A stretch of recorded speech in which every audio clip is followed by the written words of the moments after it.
Hello again, and thank you for joining us for session 2 of Return to Raelis, a die RPG actual play on the Happy Jacks RPG network. To find all sessions of this game, please visit happyjacks.org/return to Rayleigh. And to find all the shows on Happy Jacks network, visit happyjacks.org. I am Lloyd, your GM for today, and I'm joined by four wonderful people who introduce themselves, starting with Jason. Hi, I'm Jason. I am playing Tanner Harrington-Coates. We both use he, him pronouns. Tanner is just a small town lawyer. No, but it works out of a strip mall and is not particularly successful. But, here we are. Followed by Sam. Hi, I'm Sam DeLev, and I'll be playing Tristan, a former athlete turned office worker out of that same strip mall. Just trying to chill. Coming up next is Vixie. Hey everybody, my name is Vixie Bell. I'm your friendly neighborhood player at the Happy Jacks table, and I will be playing Miranda, who funnily enough is the only person that looks happy in the intro video. She's ex-Air Force turned illustrator who has seen some things and done the therapy to deal with those things. And finally, we have Noir.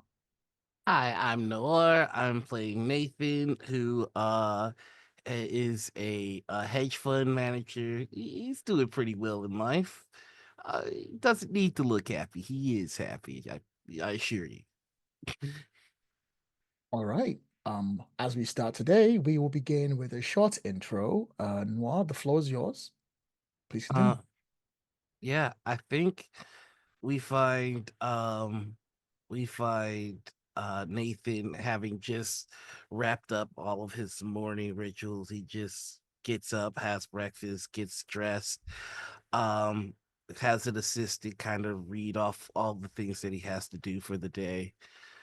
And just kind of, okay, I'll get to those in just a moment. Before work, a little bit of pleasure. And he's going to pull out his phone and give a call to his attorney, who I'll let Jason name. All right, let's do that call. You can feel the Bluetooth headset existing as it's ringing. Taps it. Go for McManus. McManus, this is Nathan. Nathan Freeman, of course. There are a few cases that I wanted to get the progress on. First, I want to know how our embezzlement deal is going. Okay. We don't use words like that. There is a strategic extraction underway, and that is doing everything that it's supposed to do and nothing that it's not supposed to do, and you know as much as you need to know. That's all fine and good with me. You know, if you follow the rules to the T, even if they're not exactly to the spirit of the rules, you can't really get in trouble for it. So we can call it whatever we like. But you're right. I should be more cautious with my words. Hey, you remember that favor that I asked for? The small town divorce case, washed lawyer, washed Olympian. Yep. Yeah. I have some progress on that. Hold on one second. And you can hear him getting off of the elliptical.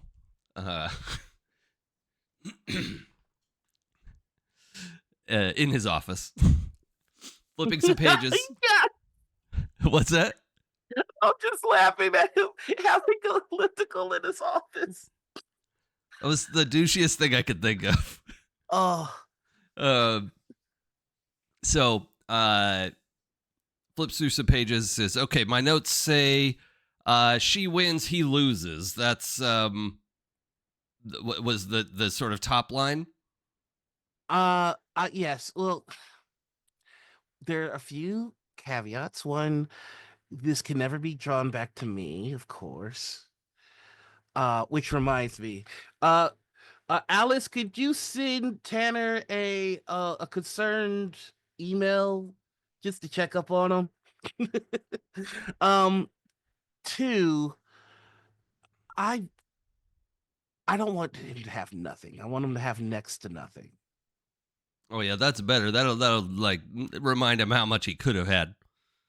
Hope. It's important. You know, destroying a person, destroying anything is easy. Planning to get things exactly where you want them to be, now that takes talent, control, insight, and understanding, and a level of preparation that, should the day ever come where it is revealed that someone tipped the scale, I want them to see my skill. Yeah. That's the important part. Yeah. Okay, so we don't want him to lose. Yeah. Okay. Hold on. Hey, Jen, cancel the cocaine drop. Yeah. Don't put it in the trunk. Okay. Yeah. That's fine. I expected that you might have this question. I will forward you a list of his assets, and I've got color coded the ones that I think would be most devastating to lose. Yeah. Okay. And so green is, it won't be missed. Red is, it might break break his spirit. Hey, are we still down for golf Saturday? Oh yeah. Yeah, for sure. Okay. I just wanted to be sure. Um, uh, we want to stick with orange though. Orange is the things that he'll wake up at night missing. I like it. Surgical. I can appreciate that. And send somebody nice. This is Miranda. Miranda's always been one of the good ones. Send somebody that's can talk to them. Yeah, definitely. We've got one person who's very skilled at pretending to have emotions, so that won't be a problem. It's one of the hardest things in our professions, I swear. Yeah. Oh, by the way, Like, we got that that tea time on Saturday. Is these hedge fund guys are going to be there? So I just just okay, so you know ahead of time, you're going to want to hear what these guys have to say. Looking forward to it. Listen, I could use something interesting. I've got a meeting where we got to let this company know we're pulling out, and it's going to be the same thing. Well, we just need more time, that kind of stuff. Yeah, I get it. But hey, you make money, we make money. That's my motto. Yeah, and if you can't make money, skill issue. Yeah. I guess let me know when it's done. I want to be one of the first to give him a call, to be a shoulder to, yeah, and all that. Yeah. Okay. We'll send you a timeline. No problem. Weird question. Have you ever heard of like Dungeons and Dragons? Yeah, it's not a super strong investment right now, but Hasbro is definitely moving. Yeah. Have you ever played it? You think you might? I mean, no. Yeah. I'll see you Saturday for at the golf club. Yeah, great. All right. Out. You just see he goes in his pocket and pulls out a really fancy D20 and just puts it back. And from that moment, we will cut directly to where we all are. Noir, it has been a few days since the incidents in the tomb. You have been traveling. The questions I'd like to ask are, where are you traveling to? Why are you traveling there? And where are you right now? After having left the Dragon Riders, there is a tavern that we used to go to for all the exposition. This is this is where Francis would always lore dump and kind of give us the direction that we need to go. Um, it was called the Sit and Sip. Um, but right now uh we are in the forest of shadow and eyes. It's called that way because there are like creatures there that look like eyes that are looking at you in the darkness. So it is, you always feel like you're being watched, and it's just nerve wracking. And this is like one of the settings that Nathan absolutely hated in the game. To double confirm, was it that there are creatures there that are made of ice that looking into the shadows, Oh, or eyes. The fireflies kind of gleam in pairs there. Mhm. So when they go off, it looks like there are eyes all over, just kind of watching you. I like that. I like that. So we will cut with the party as it is on your way to Nimona Tavern again. The sit and sip. The sit and the sit and sip.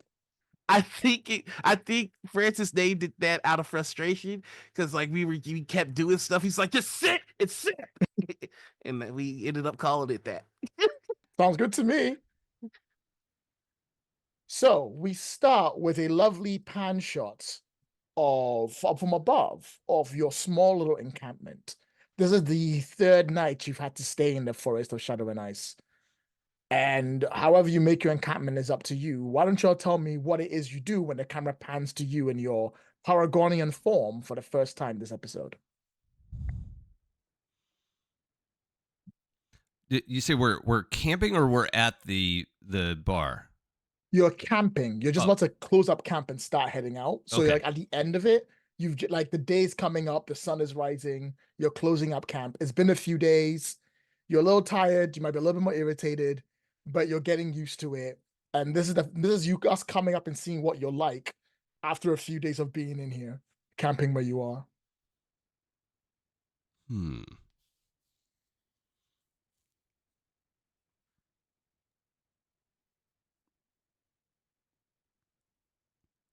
I need to say something because a lot of dead air in the podcast. Yes, People yes, can it hear is. it.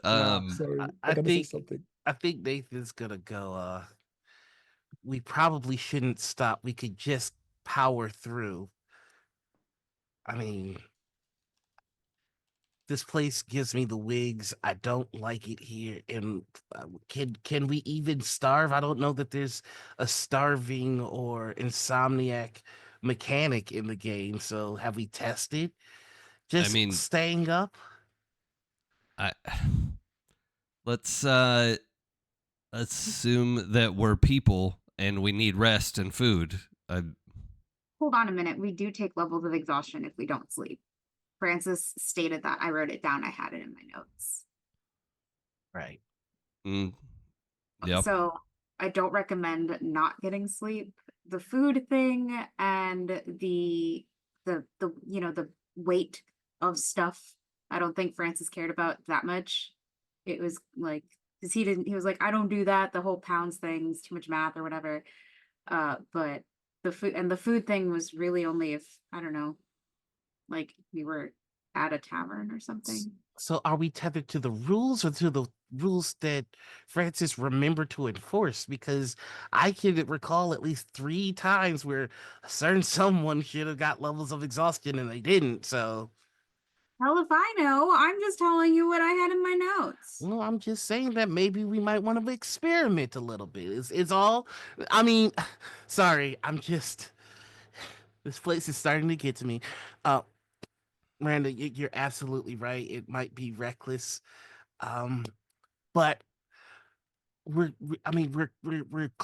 got to be, we're on the way to the citizenship. If we get exhausted by the time it starts to affect us, we'll be at the tavern and we can sleep there.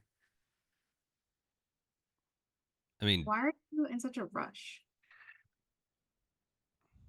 I hate this place. I look.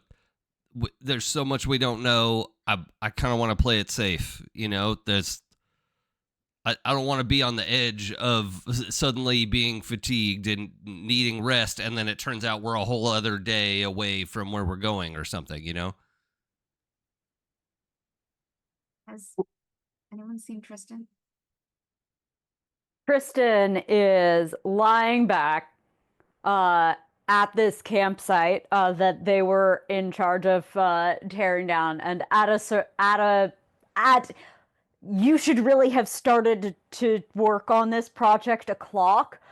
They toss a ball at the top of their little cooking setup, which knocks over a stick, which starts to Rube Goldberg the various objects into effectively being all wrapped up. That's great. I mean, Tristan's bullshit luck still carries over, so You, all of you, in your resting moment, start to hear the sound of hooves hitting the ground, and you hear a horse approaching. It seems to be dragging something. It's not that far from you at the moment. oh, Nathan, why would you still want to walk? Hey, that's what I'm saying. Let's get off the trail. Very funny, Tristan. Right. Miranda's like holding her helm, like, and you can see like underneath the helm is an idea, like it's her, but it's an idealized version of her, like if she was like a movie star or whatever, you know, or if she was played by like Penelope Cruz or Salma Hayek or one of the top people. So, and she puts it back on, like shoves it on her head really quick, just in case, because don't know what to expect. And starts grabs whatever she can to try to get off the road and not get run over by this person. Here, I do the talking, so let me do the talking. And I just put myself in a position to be seen and to see who's coming. You see there is a lady woman walking on her foot while leading essentially a donkey with a cart behind it. The cart seems to be full of like fairly small trinkets and strange little toys and all that you can see heaped up at the very top. And as she's making her way, she looks up directly at you and she's like, "Oh, sorry, I didn't realize someone else would be in the forest today." Yeah, that is the case. What are you doing here, if you don't mind my asking? If it's all the same to you, I do mind. But I'll tell you anyway. I'm a peddler. These are my wares. I travel the land selling trinkets to young children, happy-go-lucky people as they move on. I mean, the world won't fix itself, you know. Maybe back a little bit of joy while it happens. Well, that's sweet. Thank you. What kind of gear do you? I mean, loot. I mean, trinkets. Trinkets. Yes. What kind of Only trinkets? things from other people's travels. Strange things I've picked up every now and then. Little toys for little boys and girls. I was hoping to stop by the sit and sip to hopefully peddle a few of my wares while they're out there. If I may ask, where are you doing out in the forest and where are you heading? We're making bad decisions. No, we are also on our way to the sit and sip. It's been some time since we've gone there. Do you know how much longer it would take one to travel there? Oh, by foot? You'll be there by you'll be there by midday. I'm about to say Oh. sunrise, but no, this is sunrise. You'll be there by midday. Oh, so it probably makes sense to just power through and keep walking. Yeah, I want to make sure I understand our setup. Is this post we've spent the night here, or we were? Yeah, it's the morning. Okay. You spent the night. Okay. Sun is rising. You're kind of like doing the pack up to go. Yeah. Okay. Right. Things are all nice and packed up. It's great. Okay. Yeah. I hope I clarified that at the very beginning. Mhm. All right, cool. The podcast will tell me later. It's fine. But yeah, well, we're heading in that same direction. Mm-hmm. Perhaps we might be able to use the company if you would be so inclined. Well, that depends. Are you gonna buy anything? Do you have anything worth buying? Why don't you take a look at my wares? Okay. And she like runs to the back and she grabs this cloth and she pulls it off. And you see all these like essentially one of this is trinkets, bracelets, cute little helmets, tiny little toy dolls, strange little pieces scattered about, all related to and laid out the area. She goes, I've been collecting these for most of my life. And here I am giving it to the wonderful people who are privileged enough to wish to have a little bit of Right. memory of what this world was Mhm. before and after the war. Okay. Right. So what's the most expensive thing you have? Most expensive. Mhm. She looks around, she goes, ooh. Well, and then she essentially dives into the big pile and she starts like rummaging through and she's like, oh, and she pops her head back out and she's like, when you say expensive, is that expensive for you or expensive for me? Because, well, I mean, look at you. Finally, somebody gets it. Whichever one is the most expensive overall. Just show me the most impressive thing you got. I'll buy it. We can move on with this part. Sure.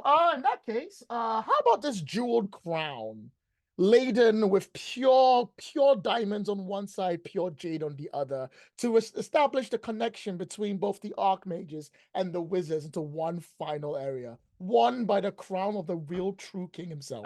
Yeah, sure. Yeah, I'll take that. Okay. He reaches in his coat. Nate, do you have money? Do I have money? Fuck, do I have money? You did say you wanted to buy the most expensive thing. I expect payment. Right, yeah. Listen, I know how this works, okay? Just give me a second. Oh, well. Did Francis give us any starting gold? I'm starting? We're not starting. We finished the game. We should have. I ended the game with at least 100,000 gold pieces and at least 250 platinum. I should have money. Am I So where is poor? it? I don't. Did this know. motherfucker make me poor? Excuse me. Huh? What are you looking for? Just give us a moment. Francis, Jesus. Oh, sorry. Okay. I'll be here. Don't mind me. Yeah, no. Just, Hi, how are you doing? Come on. Yeah, let's talk. I don't. I feel I Everybody- should say, all right, don't worry about it. everybody check your check your pockets for gold. I don't have pockets. I have armor. Well, while Nate's doing that, I want to just sort of quietly aside to the lady, the trinket lady, like, how much does it cost? This? Yeah. Oh, it costs 2 stories and your next night's sleep. Next. Okay. Yeah, I'm trying to have this conversation quietly where Nathan doesn't realize that it's happening. Oh, Nathan is too freaked out about the prospect of being poor to 2 hear stories anything. and your next night's sleep. That should be perfectly fine. All right. Yeah, I've got a couple stories for you, and you can have my next night's sleep. Oh, I haven't. Oh, are you well rested? Oh, I haven't had a good night. I haven't had a good night's sleep for quite a while. Transactional. You may have it. Thank you. Oh, well, hold on. Will I forget the stories, or do I just share them with you? The podcast people can't hear this, but the old lady smiles and says nothing. Okay. Yeah, I'm gonna go through with it. All right. She reaches her hand out to you to shake her hand. Yep. And when you do, her fingernails seem to grow and they wrap around your fist. When they wrap around it, it doesn't cut, it doesn't hurt, but she breathes in. And when she breathes in, you feel something flow from you into her arm.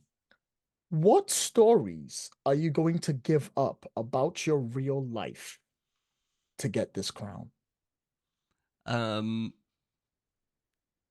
to give up. There was a funny anecdote that he would share all the time about there was like an early spring race on the track, and it was icy, and he slipped, but then he like slipped in front of this cute girl, and like that. It was a very tired anecdote at this point, and it had grown and grown, but it was funny at first. It was a good story, and then it just got worn out. So it's a little bit old and worn out, but this anecdote of him slipping on the ice and getting a date with this girl in high school. And then there is one of the big arguments with Miranda. There's a bunch, so but this one was like, it started out as like, oh, we're spending too much on takeout, and spiraled into, you always do this, it's one of those. Yeah. Why don't we have you roll to see if all she takes is that? Oh God. Okay. What should I roll? Why don't you give me a wisdom roll? Oh, good. Difficulty is 1, so you will have to get 2 successes to succeed. Okay, and I don't do anything with advantages, right? Nope, no advantage, no disadvantage. Perfectly Okay. fair.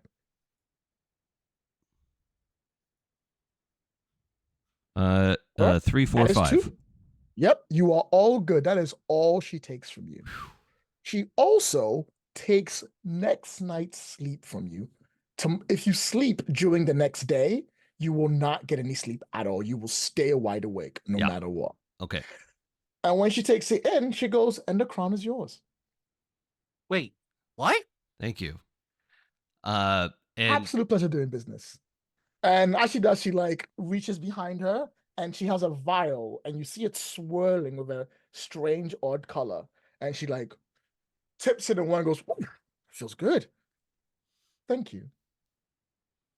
If those are my memories, the strange color is purple glitter. As you remember, he's in this like leather getup that is all like, I think if you could think back to them in high school, Tanner was, like, oh, everyone's like dark and fantasy and blah, blah, blah. And he's like, and I've got glitter, just like not entirely breaking the tone, but it's like, I got magic, man. And just to sort of break up the darkness vibe, and was not necessarily the best. but yeah, so he's like kind of sticks out a little bit, but just turns around and hands the crown to Nathan. Where did you go? This one's on me. Where did you find where'd you find your gold? The money. Now, please remember, although I have given you the crown, it is not to be placed upon the head unless you are the one true king of this world. So don't go putting on people when you feel like it. I wouldn't highly advise that. How would one know if they're the king of this world? Well, you won't die when you wear it. Okay. Cool. I think. We'll work it out. Right. We going? Yeah. We'll be going. I'm just going to latch it to like a belt loop so it's hanging on the side. Wait, no, I'm not. I'm going to put it in my bag that I always have on me. There are reasons for this. Right. Come along. Now tell me all about how far you've come and where you are going, what your journey is. I would love nothing more than to hear about it. A free story is always a good one. Absolutely. Arm around the shoulder. She gives you a big smile. Just, hey. Glad to have another person traveling with us. Let's get going. So it all started surrounded by skeletons. No. Oh, and then the journey continues. Although no one asked her name is Sidna. SidYna, Sidna. She is a peddler, and she is happy to have you along for the journey because she loves having other people to talk to, especially those who pay well, which she feels she got paid very well in the last gift that she just got.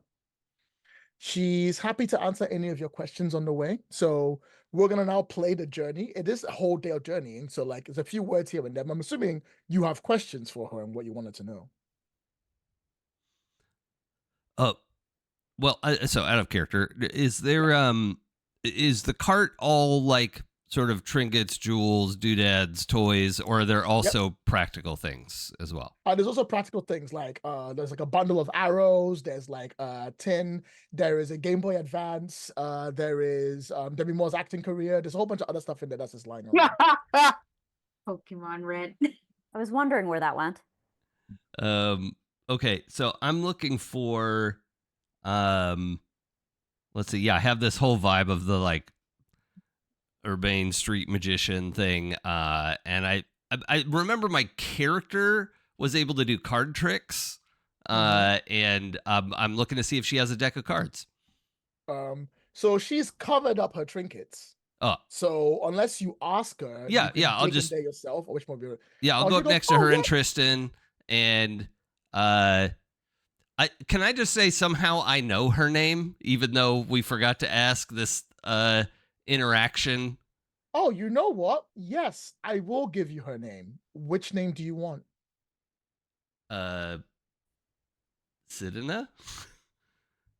You want the name she gave you, or do you want her name? Oh, I want her name. Oh, cool. You can't pronounce it. Okay. It is made up of it's from a tongue that you don't understand or know why. You do, however, understand the meaning of the name. It is Dream Eater. Okay. That makes sense. So rather than Sidna and rather than Dream Eater, I just come up next to her and Tristan and I say, "Hey, Dream, do you have like her head like does like a straight towards you, and then her body moves into it, and then she sort of settles down and goes, yes. Do you have a deck of cards, of any playing cards, tarot cards, doesn't matter. I'm just curious if you have anything like that. She looks over, she goes, call me Sidna and not Dream ever again, and I'll give you one in the house. Okay, Sidna. She climbs upon the donkey, which like moans a little bit, but she's like, oh, shut up. And she reaches down and pulls out what looks like a small little box, and she passes it to you. Here we go. A set of playing cards just for you. Always deal them with the third card turned face up. Okay. All right. Thank you. Not a problem. They if you open them and take a look, it's full of various like the usual like deck of card stuff. So like hearts, diamonds, spades, but they're replaced by generic fantasy nonsense through. What is interesting are the images that go up. There are 4 face cards, the last card being the ace. The first one is of what looks like the jack looks like almost like a golden boy reaching out into the stars, looking up one way, whereas the reverse side is what's called a golden girl going downwards dramatically. The second one is, or the queen is of what looks like an artist painting the world, whereas the bottom is of a boy and they are collecting the colors and they're turning it into like straight armor. The king is of what he said for all intents and purposes looks like what starts of someone like in the middle of a run holding the crown, fleeing from something else, but the reverse, the queen, grabbing the crown and putting her head and heading towards the danger. The last one is just black with an outline and nothing around it. That's like a person with a black outline. No male, female side, nothing else. And that's the ace. Okay. All right. Yeah, I'm just kind of shuffling through those as we go. Yeah. Remember, third card face up. Very important. Bad luck if you don't. Oh yeah. I'm just looking at them. When I deal them, I'll be sure. Yeah. Would anyone else like to do or talk about anything? Think that like, because we can see this interaction, right? You weren't super secretive about it. No, but no, when- not this one. No. Yeah. I think Miranda, on seeing this, kind of walks up to you and says, Tanner, try not to buy something that you can't afford, okay? Yeah. You know, I think the economy works a little different here, so we're just going to have to find out what we can and can't afford. Last thing you need is to put yourself in unnecessary debt here. Art imitates life to us only to a certain point. Yeah. Okay. She like leaves it there. She's like, no, this turned to a fight. We're not gonna do this. We're not gonna do this. Yeah. And, like Tanner is just like, just right under the layer of like, we don't have to make this a big argument. Like the. like But this doesn't yeah. have to be a fight.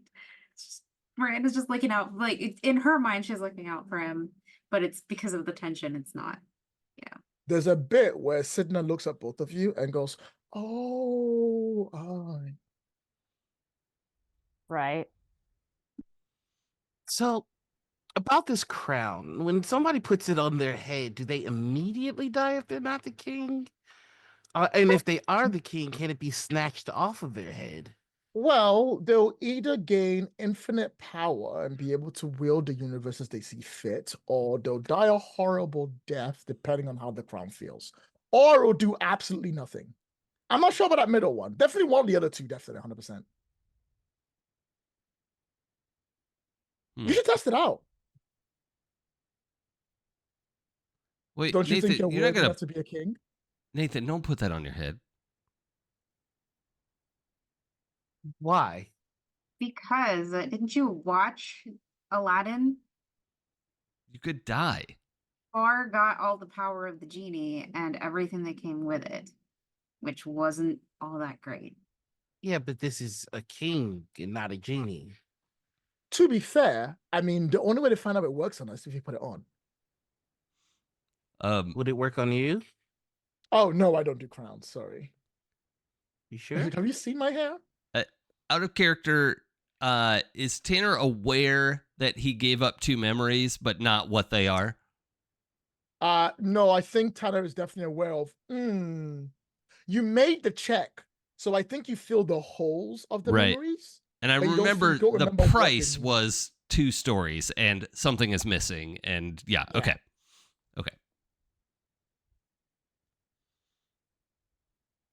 I mean, if one of us is, and what's the chances that one of us wouldn't be? This is narratively, it just kind of makes sense that it would be one of us. We could speed through the story and just go home. That is just extreme risk. We already know that our lives, like if we die here, we're dead. That's a stretch, Nathan. I know you want to go home, but I really don't think that that's the way to go home. We've got a Francis 1 in never 4 made- shot. Francis never made this adventure easy for us. Whenever we thought we could take the easy way out, it would loop to loop and we'd be screwed and have to play through the whole adventure. Well, I do know that the adventure was a little bit easier for some of us. Hey, don't worry about it. We all get there in the end. But it might be us or it might be a DMPC, dude. Fuck, you're right. Ah! Okay, just got to start thinking about who his favorites are. Maybe there's some new favorites. Hey, Sidna, what's been going around? We've been sharing some stories. You said you share some stories. Tell us about the world.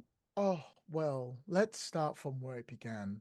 Long ago, a war raged between. Oh, fuck this. But I was halfway through. Oh. Nathan says, skip. Yeah, skip the cutscene. Sidna's like, all right, fine, the boring version. There was a war. It was bloody. It was going bad. People didn't know what to do. Then a band of really nice people turned up and they led the town and they brought it down. They discovered who was truly responsible for the war. And then what they should have done was help them win the war by beating the people really responsible and leaving it.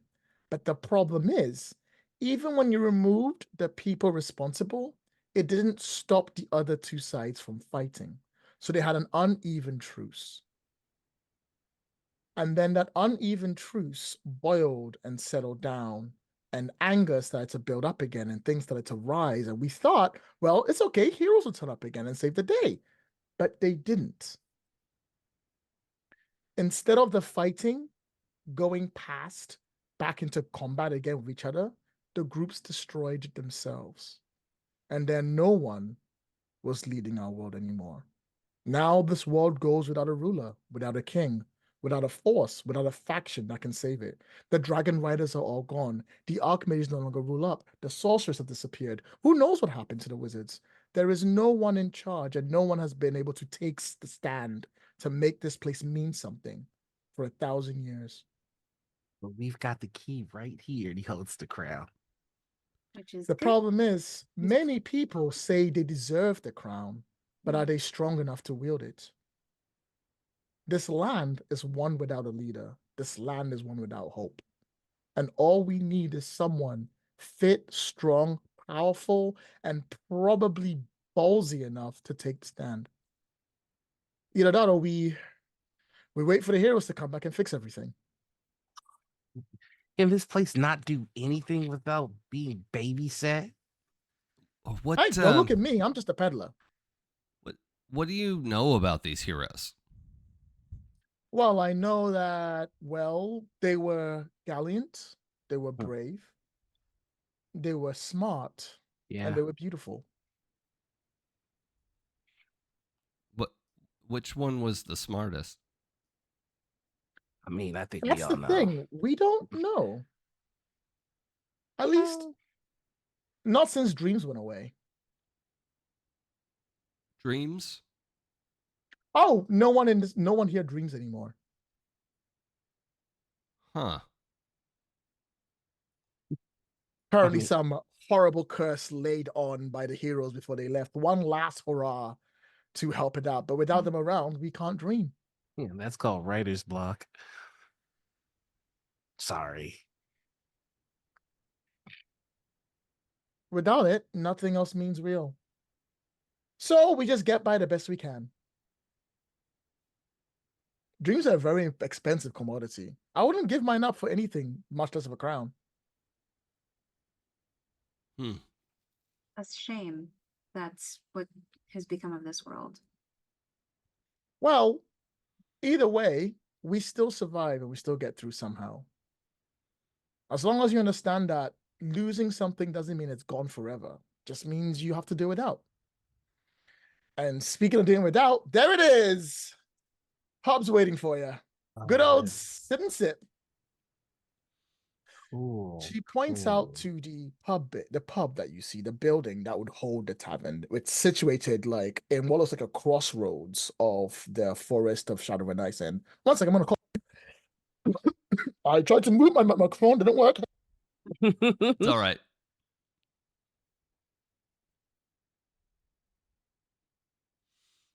And I'm back. Somewhere between the crossroads of Shadow and Ice sits a large building, 3 stories high, large open area directly in front, a little like farm of like crystals and fruits on the side of it, growing somehow in this weather. And the lights are on what seems to be on the ground floor. And you see Sidna pull up to a stop. And she's like, here we are.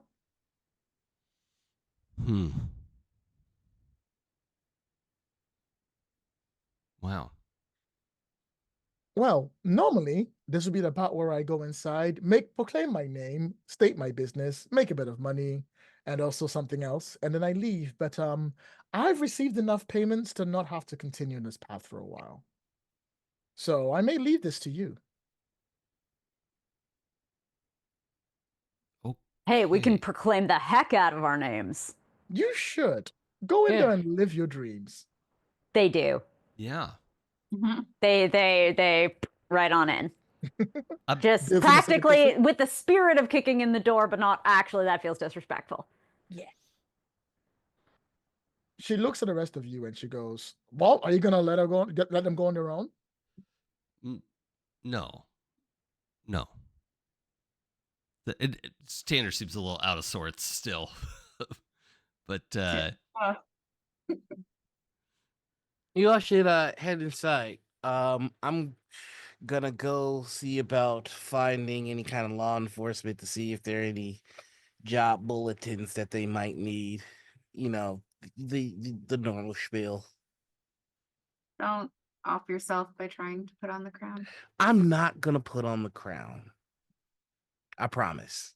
Narrator says he's definitely going to put on the crown. I would never. But she just gives you like a long look, like, are you like she probably like on some level she's aware this is probably not the truth, but she's debating whether or not it's worth it to pursue this. She's already warned you, and sometimes some people just need to hit their head against the concrete that you warned them was there. Hey, So Miranda, I've always had your back. I promise I'm not gonna put the crown on. Okay? listen, if what Sidna said is true, then the road to hell is often paved with good intentions. So Listen, if I thought about it, if I put on the crown and things went well, that means I would have to stay here and rule this place, which I would be amazing at. But I've got an even better life waiting for me outside of this stupid game. So I'm not gonna put the crown on. okay. Look, and just trying to look out. Thank you for keeping us company. Not a problem. Have a great day, you lot. You too. But she just sort of gives her a nod. And if you ever And need- then she comes up to you and she holds you by the shoulder and she goes, "I hope it gets better for you." Thank you. I hope so too. And then she shoots Tanner like a bit of a dirty look, like before she carries on. Tanner's like looking at his deck of cards. She just shakes her head and says, "Yeah, I really do." And then she'll head on. Before I jump back to Tristan, I just want to know who's going inside so I know how long to give Tristan to ruin the world and destroy it before we get right in there. I'm going inside pretty much right after that. Yeah, same. Nathan. I'd like to grab a private word with Sidna real quick if I could. Not a problem. I'll deal with you in 1 minute. Tristan. Yes. There is a smell of ale and smoke that wafts you as you kick open the door. Music that was playing quite soft and gentle by what looks like an older gentleman sat up on a very tall stool, playing what looks like a very complicated looking lute with 7 different strings wrapped around the side of the bar instead of just one side. The area itself is full of weary travelers of maybe like 4 or 5 people, all sat in what's called individual on different tables, none of them catching each other's eye. And the bartender themselves seem to be leaned over at the front. And the first thing you notice about them is the bartender has huge horns growing up, the little spike at the top, at the very top, like at the very top of their head. Who is this bartender? And what do they know of the 4 of you since the last time you came up? Oh, Francis, this is Greg. Yes, this is Greg. There was another name. It was corrupted by time and players' constant search for bathos.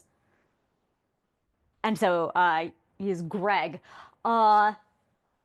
Knows of our side of the story. Because that's what I heard. Or at least that's what we know Greg to know. What might have passed him in the interim, I don't know.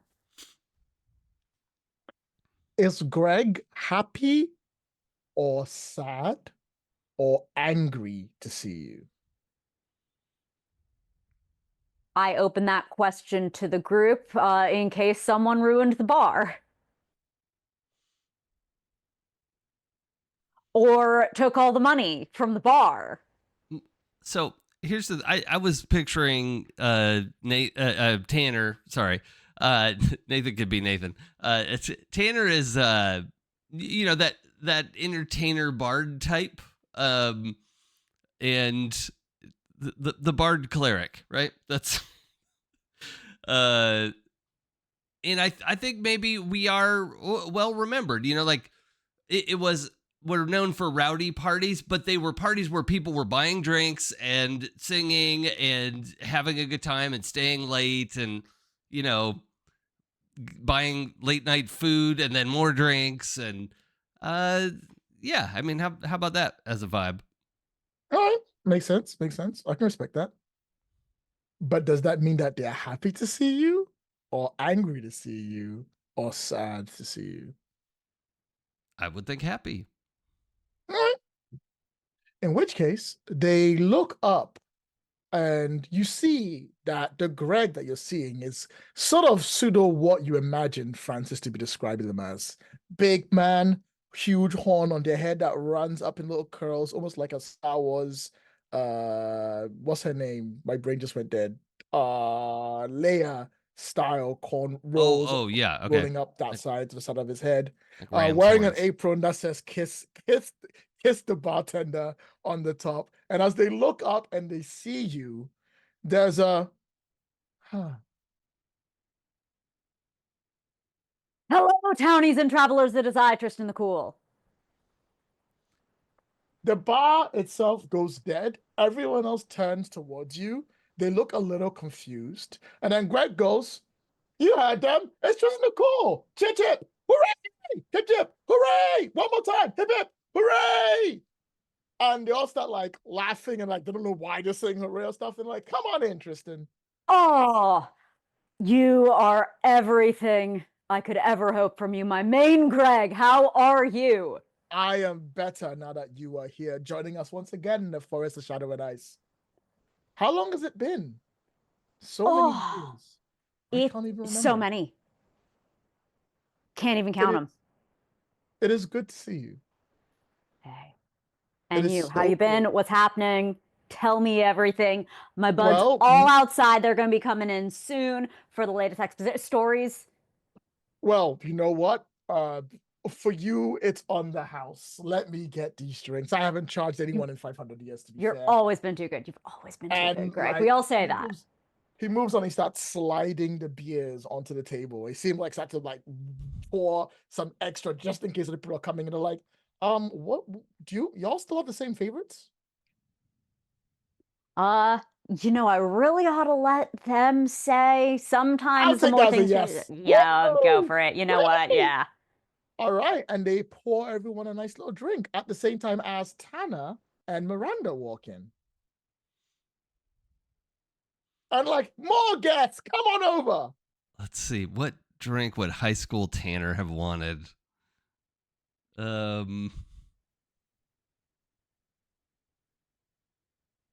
I mean, it's probably some like rum and Coke thing.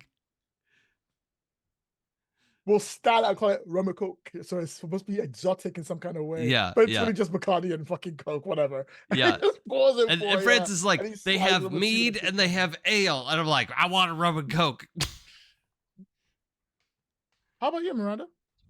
I think Miranda, like high school Miranda, would have gone like with something that she grew up with, because she's not a heavy drinker, so she just like, what do people like drink when they want to drink alcohol?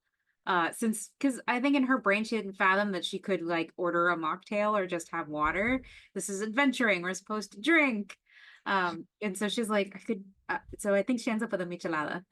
Like, so we have like a beer, rum and Coke, a really fancy looking gelato on the side. We don't ask where they got the ingredients from. It's just there, all right? That's how it is. And they pour it up and they welcome you in to come and take a seat by the bar. And I'll cut away from you and we'll cut to you, Nathan. Nathan, you are outside with Sidna. She's like packing her things up and tightening it up as best as they can. I didn't realize the potency of your wares, and I'm hoping that you would have something a little bit specific for me. She stops and she turns towards you. And her face, which is mostly smiles, slowly changes. And she's like, and what would I have that would bless the tactician of this lovely party? Are we done with pretenses? You're a hag, right? Or a witch? Something like that? Okay, first off, that's rude. Okay, right. So what's your deal? I used to be someone important. And now all I do is travel the world and I sell my wares. I am Oh, nothing more than a peddler, and that's all I will be while the world is what it is now. I sell it through the things that are expensive, and I buy it for the things I need to survive. But ever since people stopped dreaming, my wares have become a little bit more pricier than usual. Take me as I am. I'm just a peddler.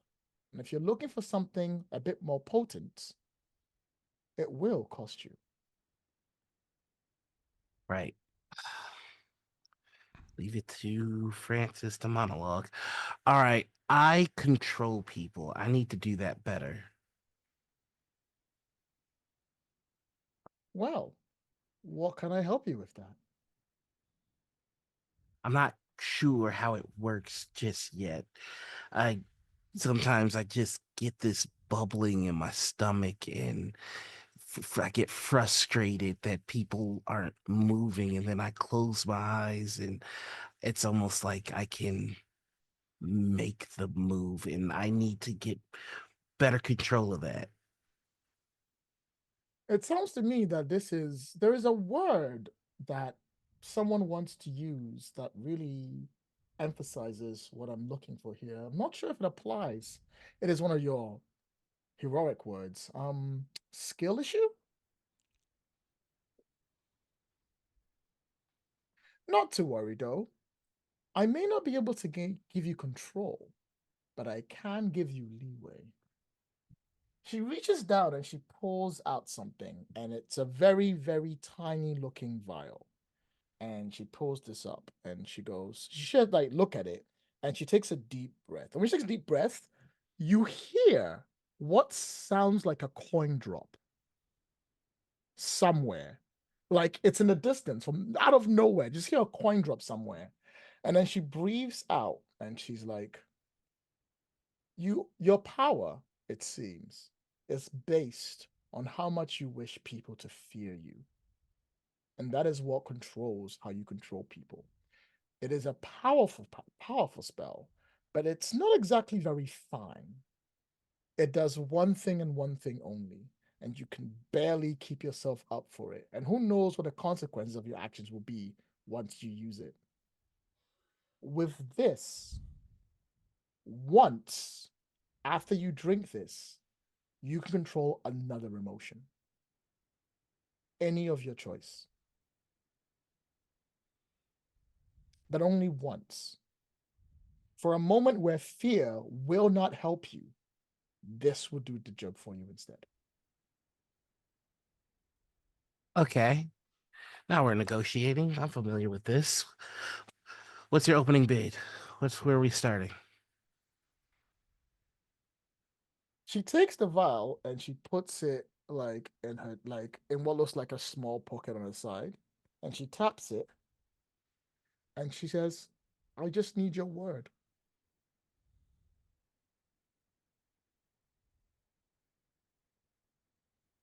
God, I wish I had my retainer on call. No cell phone. Okay.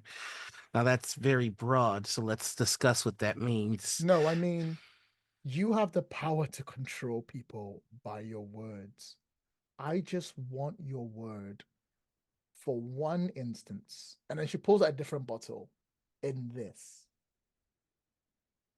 So someone else can do what you do, but once.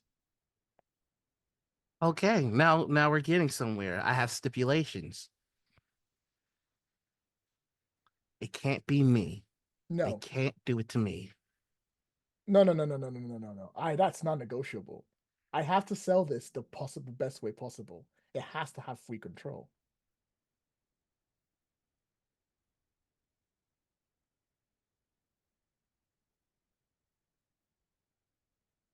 I Hmm. have a buyer who's very willing to take this, and I need you to give it in. I want to know more about this buyer. You can't. That is not part of the deal. I don't want to be mean, but usually when it comes to a negotiation, you have to have something that you want, and you have something I want. And it's a very much one-on-one exchange. If I give you more than that, you should expect to give me more than that. You're getting a once in a lifetime opportunity to use any emotion you want, no holds barred. I want the same. One-on-one deal. It makes it fair. There is an abstract idea that doesn't actually exist, but fine.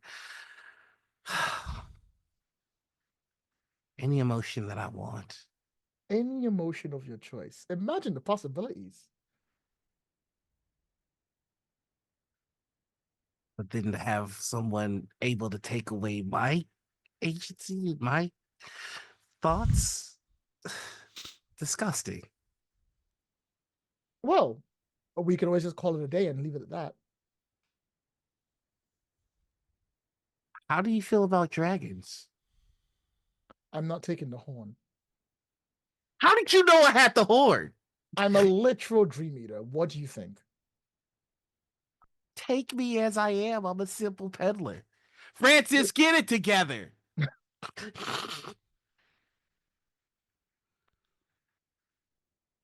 So how do I give you my word? Simply take this bottle and say, I, Nathan, grant you the power to control fear. Once. Once.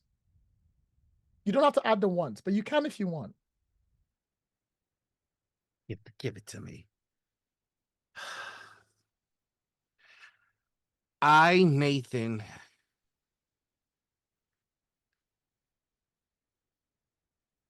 Miranda's gonna kill me if they ever find out about this.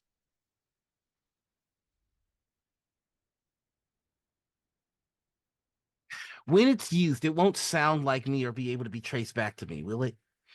Depends on how it's used. You are frustrating. That could is true and fair, and I do agree, and I'm terribly sorry. it sucks that you're a figment of Francis's imagination. I could use you in the firm. All right. I, Nathan, grant you the power to control fear once. Please give me a wisdom check right now. You could just tell me to fail. No, Here no, we go. I don't want to be mean, but like there might be extra consequences to this, and I feel like a roll is always fair. You know what? I'm gonna try roll 20 one more time. Come on, double ones. Let's see them.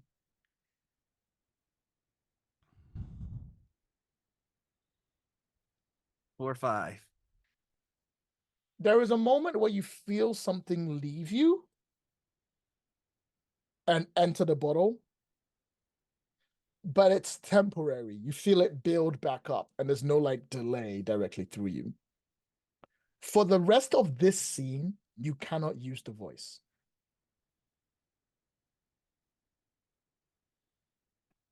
Now give me what I paid for. Here you go, my darling. So I just drink this now or drink it when I need to use another emotion? Drink it when you need to use it. That would be the best. Oh, and I almost forgot. It's universal, so anyone else can take it and use it if they need to. It'll be better with you. Yeah, not gonna I'm not gonna risk somebody stealing my spotlight again. I believe in you. And then she's like, right, donkey, we gotta go.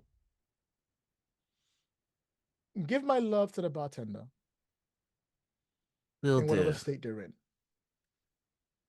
Yeah, sure. And then what's called, Sidna gives you a goodbye wave, and then they ride off. Okay. That's gonna come back and bite me later. You're welcome, Francis. We'll cut to the bar, and by the time you come into the bar, Nathan, everyone is being served drinks. Greg is like pouring drinks down and is smiling. Everyone is laughing. And let's carry the conversation from there. Sorry for my pacing today, everyone. I'm trying to keep it all as fast as I can. What's called laughing and smiling and happy to see you all. And they're like, so where have you been? What's going on? Well, hold up real quick. Like following Nathan's like, no one's gonna steal my spotlight again. Can we be in there like, I don't know, Tristan singing? I'm like doing a card trick tricks? with somebody, and everybody's like laughing and having a good time. Tell you what, why don't you give me a roll to see how well everything looks? Either charisma or intelligence. Well, I'd love to roll charisma. Go on, do it. Do it if you bad. Is 3 a success? 3 is not a success. Oh, Oof. that's a bad roll. That was a capital failure roll. Yeah. All right. In which case, Nathan, tell me what the bar looks like when you walk in. I walk in and I think I distract Tanner a bit. Mhm. In the midst of your card tricks, your cards go everywhere. Yeah. And it's just, I think there's like the slightest smirk on Nathan's face that he just walks in and goes, well, everything's lively here. I do want to say that there's one patron that you might have flicked cards into that it's gonna have like a little bit of a shitty attitude at you. Like, if that's okay with you. Yeah, there's there's a dwarf that is sat on the far corner who was trying not to mind his business and was drinking his drink, and he had in their hand, and they lift up the drink to go for it, and you threw the card and it cut their hand, and they dropped their drink. And they've gone like, and are staring daggers at you from across the room. I think Miranda she's not a spotlight person, so she's allowed like Tristan and Tanner to take the front while this is happening. And when the card thing happens, when Nathan walks in, she sort of like smirks into her mead chelada, because now it's a mead chelada. Of course it is. She remembers that Francis got very upset that no one wanted mead or ale or the traditional fantasy things. Like we'd all ordered crap that like the first thing that came to mind. And she was like, cool, I'll make mine a mead chelada. Yay, compromise. But yeah, and like she motions to Greg and like replaces the dwarf's drink so that Tanner maybe doesn't get punched in the face by a dwarf later, you know? Wouldn't be the first time. Yeah. It is they will accept an extra drink without saying anything, but they do not stop saying daggers at Tanner. They for some unexplained reason, just don't like you, Tanner. All right. They've just decided you suck. Yeah. We tried. No, Meanwhile, Tristan, you're still at the bar with Greg. Yeah. What is the exposition word on the street? Well, word on the street is that we are coming through a new era, that dreams are returning. Really? Yes. How Apparently recently? people are starting to dream again in this lovely world that exists. Hey, have you had yourself a dream? My time of dreaming is well and truly over. I'm just a bartender now. Hey, no one's time of dreaming is over, man. You're Greg, the bartender of Sit and Sit. You see them sigh and they look up and they go, even I change after all this time.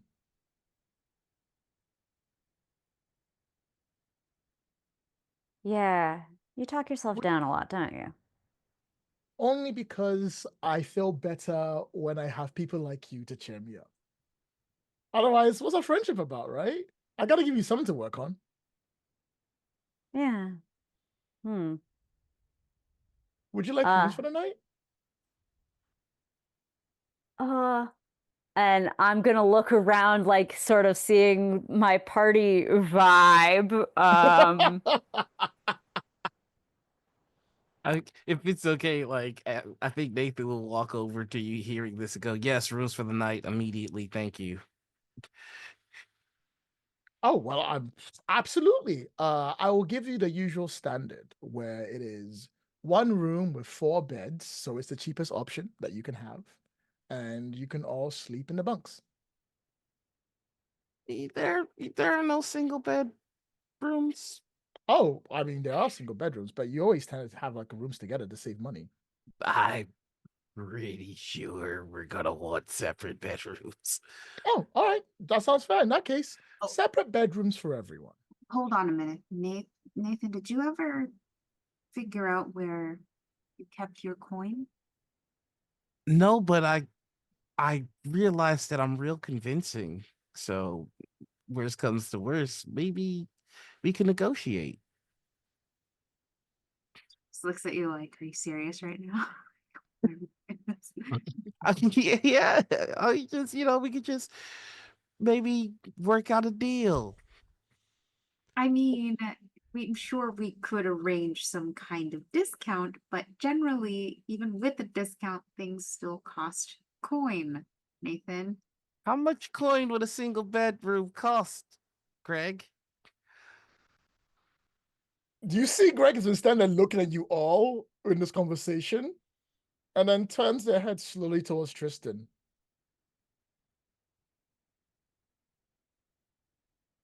Free! It's free! The room is free! It's free! It's free! It's free! It's free! I think Tanner's like packed up the cards again and wiped the blood off the one. The dwarf is still like, how fucking dare you? I'm so sorry. I'm so sorry. It won't happen again. And I'm joining them up at the bar. And sort of like coming in at the tail end of this conversation, like, wait, Greg, have you been here for 1,000 years? They look up and go, I guess so. Well, it's just one of those things that happens in this world, huh? Some things will change, but it'll always be a Greg. Okay. Huh. I don't know what to think about that. He goes, right, if it's all right with you, I'll go prepare your rooms. Don't mind me. Hmm? And you see him sort of like step out and he leaves the area and then goes like a few floors up. And you can hear him like preparing the room the best he can. Nathan, we've got to figure out where the gold, like where our money is. We can't just go around trying to get things for free. Are you insane? Didn't you just check the job board? Yeah, there was nothing. Shoot, dog it. He's gonna walk behind the bar and just pour himself a drink. All right. So when you move behind the bar, your foot goes through the ground. What the fuck? You notice that behind the bar, the floor, it's not like it's kind of a little bit more rotted on that side. And it's really hard to like it's hard for you to get your foot down on it. So your foot goes right through it. What the fuck is this about? Nathan, did you just bust through this man's floor? You're fucking breaking this place. First, Tanner gets into a fight with a dwarf, and now you're breaking the bar. I did not get in a fight. You did get into a fight. I saw it. I think Francis didn't imagine behind the bar, and now, like, when I put my foot here, there's like fucking. Is everything all right back there? Everything's fine. Make the rooms. All right. What? Why would it be rotted just back there? Maybe it's not. Tristan's gonna just knock around softly on the floor, see if that's the only spot. Give me an intelligence roll. Please be a secret door. No, Please wisdom, be a actually. secret door. Makes sense. Please be a secret door. It's all the same. Secret tunnel. Secret tunnel. tunnel. In your tavern. Secret Who said this wasn't tavern. useful? The real tavern is under this tavern. Real tavern is the friends we made along the way. No, that's not it. That's one success. You like tap the floor, and here's the interesting thing. When you tap the floor, it feels hard. Like pop, pop, pop, it feels hard, but it sounds hollow. Secret door. Secret door. There's a secret trap door. There's something under the floor. Secret door. Secret door. Oh, didn't Ma- you say that Greg has been here for 1,000 years? Does that mean the sit and sip has been here for that long? I mean, it must have been. I mean, does time really pass in a world that's made out of what is it? Oh, right. Francis's imagination. Well, okay, but we have to operate within whatever these weird rules are. Then But I could just ask him what the fuck is going on, and he has to tell me. do you see Francis anywhere? No, not Francis, the Greg. I could just like I'm an interrogation machine. If there's something that we want to know, I could just ask anybody and they have to tell me. Hey, Greg, what's under your floors? What? Your floors! What's Greg under pokes their head them? out. Goes, what? Your floor is hollow. What's under it? Oh, the basement. Why is the floor behind your bar squishy? Why are you behind my bar? Because I was getting myself a drink. Get off from behind my bar. No. It's not very safe to have. It's not doors safe like back that. there. And you see them Yes. come down. They're like, get behind. You have to be. It's dangerous. Yes, what why are you living like this? What is this? This is gross.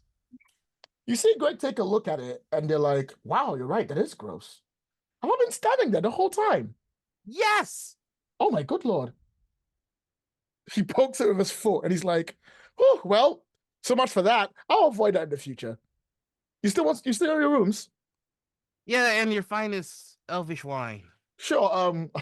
You see him like lean over the bar to get one and pour it for you. Can, Oh, can we yes, say I Greg missed has that. Wow. hooves? Hmm? Can we say Greg has hooves? Yeah, Greg has hooves. Okay, thanks. I Horns I and missed hooves, that. they go together. That's crazy. I'm sure it's nothing wrong. Anyway, your rooms are ready for you, so if you want to go up and get some rest, that'll be perfectly fine. In fact, I'll take the whole bottle of that wine. I'm gonna need it. Sure, no problem. Actually, I can't give you the whole bottle. I could give you a glass, and I have other bartenders to take care of, that kind of stuff. You know how it is. Then pour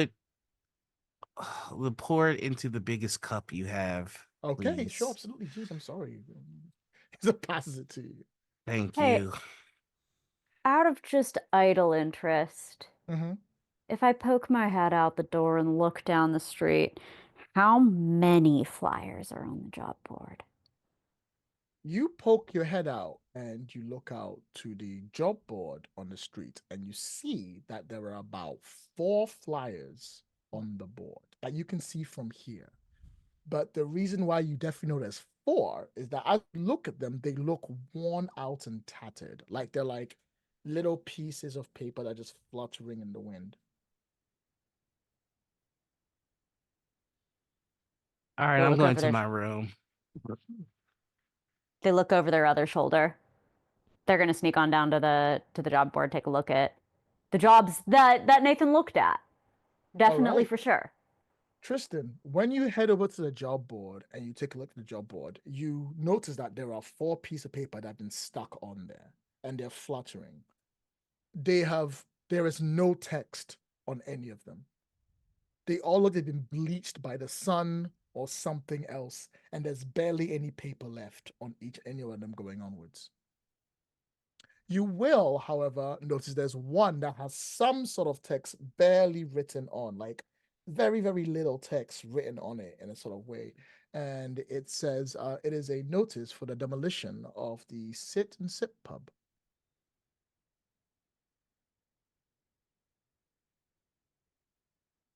So I would like to get I was going to say a copy. I can't do that. No, you I'll can't. return this Did you take a later. picture I on your will take phone? You can't. that would be such a good idea and therefore character inconsistent. Nah. But also, you don't have a mobile phone, so it's a I'll definitely put this back. Mm-hmm. For sure. I'll remember that. I'll remember to do it. It'll be a thing I remember. Anyway, bringing that back On your way to back, yeah. Nathan, you're going up to your room, right? Mm-hmm. What are you two doing, Tanner and Miranda? Just because I need to set the Ah. scene before we hit the break moment. Oh yeah, Miranda- I want to. Well, I have a pitch for Greg. Mm-hmm. Greg, it looks like. Look, I could see the old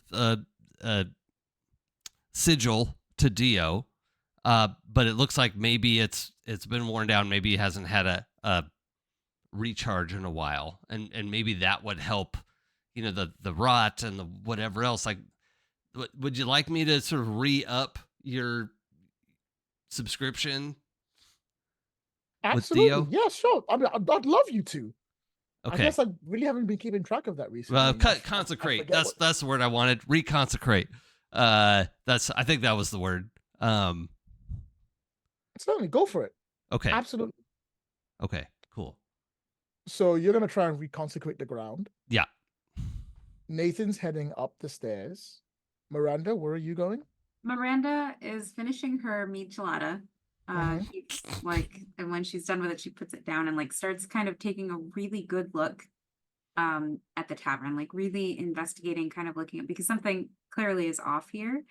And while Tanner might have the solution of reconsecrating and maybe that it's a magical thing, she just wants to know if this is a trap, essentially. Because usually in her mind, whenever something is off in this manner, it's indicative of a trap. Sounds good to me. Give me a roll.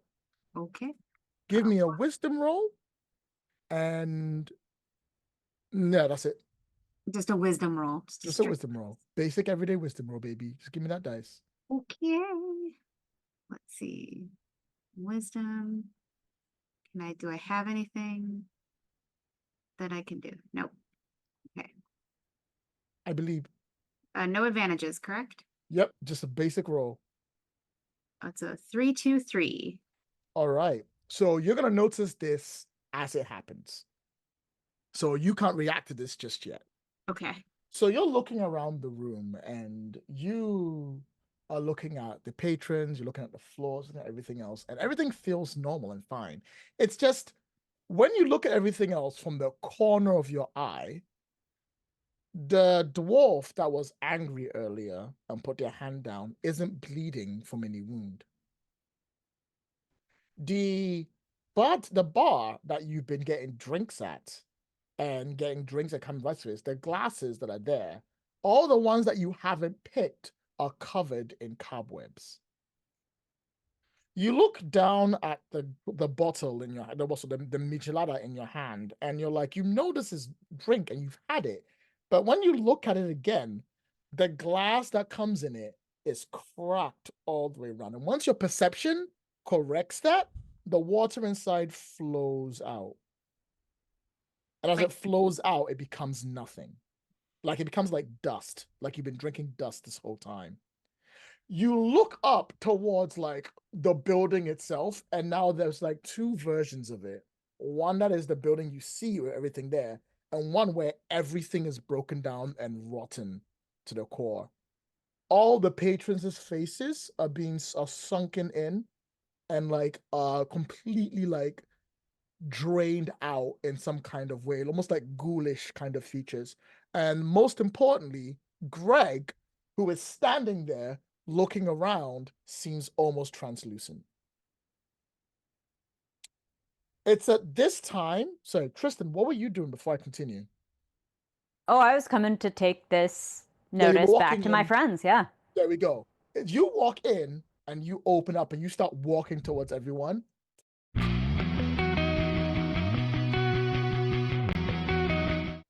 Oops, sorry. Yeah, I clicked the wrong thing on the screen there. I'm sorry. What'd you say? You're gonna bless the area, right? Yeah. Reconsecrate the sigil. Since Dio is the god of excess, and I figure bars and taverns and concert halls, they all like have something to Dio there. So yeah, that's my plan. Makes perfect sense to me. So you reach out and you attempt to like give it on, and you sort of like tap into the idea of excessiveness, right? To like overabundancy, everything going forth, and something you hit something else. You connect to something else. You connect to something new that you've never seen before. Something you don't actually have any control or understand or know so well. Please name the god of stagnation. Stagnation is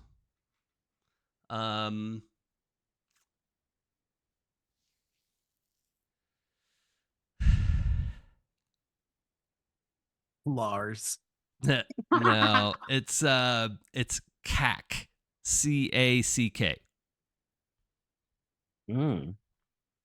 The name flies into your head and you feel the knowledge of a new god, one that you've never experienced before, coming to you. This god of everything being exactly still and nothing and the same.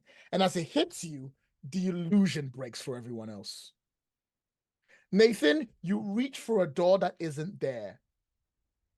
Your room that was supposed to be ready for you is this like broken down husk of nothing. The rest of you, you open the door and you see it, and the entire area is changed into this rotten, horrific version. And the patrons in the bar all turn towards you with sharp teeth. All 5 of them just rise from their seats. We have the scene of Tanner about to finish the ritual to consecrate the ground. Nathan about to open the door to the room. Tristan running in and opening the door. And Miranda, what are you doing in the scene again? Miranda drinking some water and about to tell us what she's doing in the scene, but give us a minute because somebody started to stream a little bit too early while Miranda wasn't ready, and I'm going to blame them for this and not me. It's entirely not my fault. Everything's fine. Anyway, Miranda, what were you doing? Of course, it's Tanner's fault. It's all started with raisins and potato salad, and it's all downhill now. Anyway. Anyway, so as like Miranda sees all these things happening in the corner of her eye and starts realizing that things are like her hunch was right. Things are definitely not as they seem. This was a trap.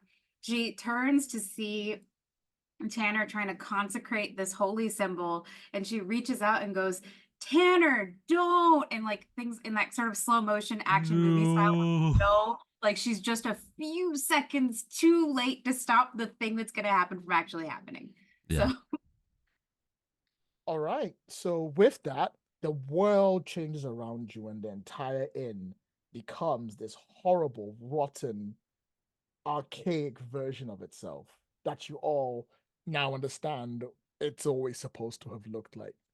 5 of these ghouls rise up with their sharper teeth, and standing in the corner is a translucent version of Greg, who's looking really confused.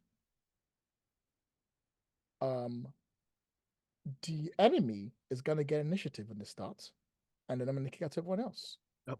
So let's start from the top and move on from there. I get to roll some dice. Yay! So 3 of these creatures are going to rush at you, Tanner. They're gonna come straight towards you. What is your defense?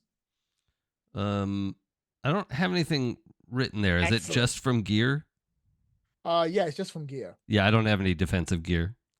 So 3 of them are going to jump on you, and they're gonna push you down, and they're gonna hold you there while one of them is gonna try and sink their teeth into you. Give me a strength test. Because there's 3 of them, you have disadvantage. Okay. How do I apply disadvantage? Once you click the strength, the thing will ask you whether you want to apply disadvantage or not, and it should let you know. It just says advantages 0 through. Oh, I see. -1. Okay. And here we go. That's a 3. All right. So you finish your spell, and you are now buried underneath these 3, and they're getting ready to chomp on that flesh. It's gonna be great. The other two move towards the two that are currently being seen. One by the door picks up this big table, like this huge table, and they will throw it towards Tristan. Their job is to block you from getting past and basically keep you out while they chomp on everyone else. Tristan, give me a dex roll to see if you can get in before the door is blocked on you. One success. Once this is all you need, you can do a sick little duck underneath the throw to make sure you're okay, and everything's fine from you. And Miranda, the last one reaches into its chest and it pulls out its heart, like its own horrible, fleshy, disgusting, horrendous heart, and it will squeeze it. And as it squeezes it, it will explode in this puff of smoke, and the smoke will rise around where it is, which is where you are. Give me a constitution check not to get poisoned. Now, what is with men just giving me their hearts? It's really sucks. Or people. We'll say people. I don't want to misgender the zombie. So, Almost like, excuse me, Dave, then thank you. Appreciate it. yeah, welcome. Thank you for respecting my identity. Zom-binary, thank you. What am I rolling again? Constitution. All right, no advantages, just flat, right? It's flat. Only Tanner had 3 points. Only Tanner had a disadvantage for the roll. Oh, that's a 1 and a 6. Wow. Just so it catches you and you get that whiff and it hits your nostrils and it is horrendous and you feel it's starting to like go into your. It doesn't make you feel ill or anything like that because we're not doing that, but it does make you feel like something is going into your veins. But you sneeze it back out again and you duck underneath it and you're fine. All right, who has 3 decks or 4 decks? One moment, please. Tristan, you're first. Hold on. Yes, 3 decks. Sorry. Yeah. All right then. There was just a table thrown at me, or as I like to call it, an opportunity to grab some table legs. Yeah. And just play the drums with some ghoul's skull. I love it. Thank you. Hopefully, so will my dice. You have advantage. Thank you. Okay, cool. So that's 1 success.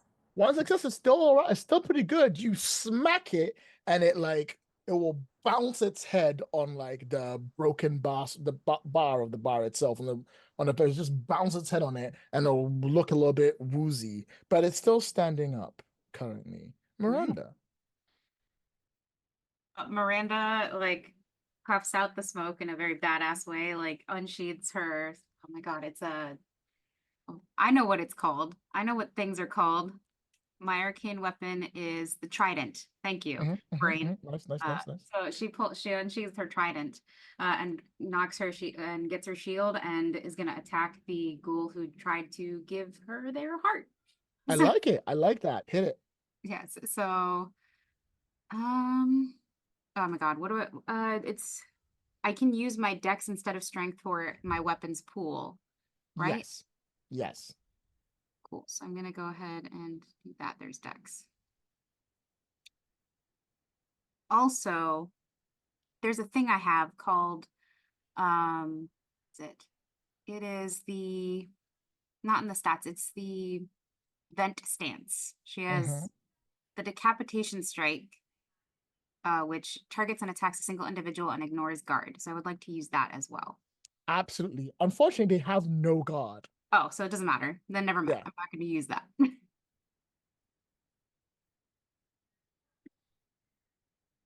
It's a 3, 4, and a 5. 3, 4, and a 5 will hit, and it will get skewered by a trident, but it's still there, living its best life, or not life in this case. We will cut to the other two, Tanner and Nathan. Either one can go first if you want. Tanner, you're currently buried in the 3 people. Nathan, you have no one around you. You're having a great time. Life is good.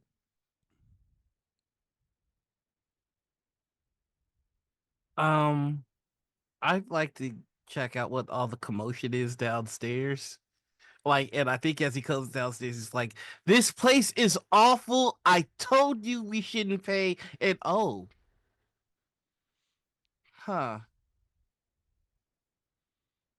perfect. And I'm gonna look at one of the ghouls and go, ghouls are terrifying. You should kill them. And I'd like to use my performance. Hey, Nathan. Mm-hmm. You know what I said for one scene, you don't have your voice? Oh, this is that scene? This is that scene. Cool. I'd like to do something else then. So you go, kill them. Oh, no. Oh, crap. Well, experimentation time. I'd like to pull out the crown. And I'm going to All try and right. put it on one of the ghouls' heads. You know what? There's a plan but nothing. Give me a dex roll.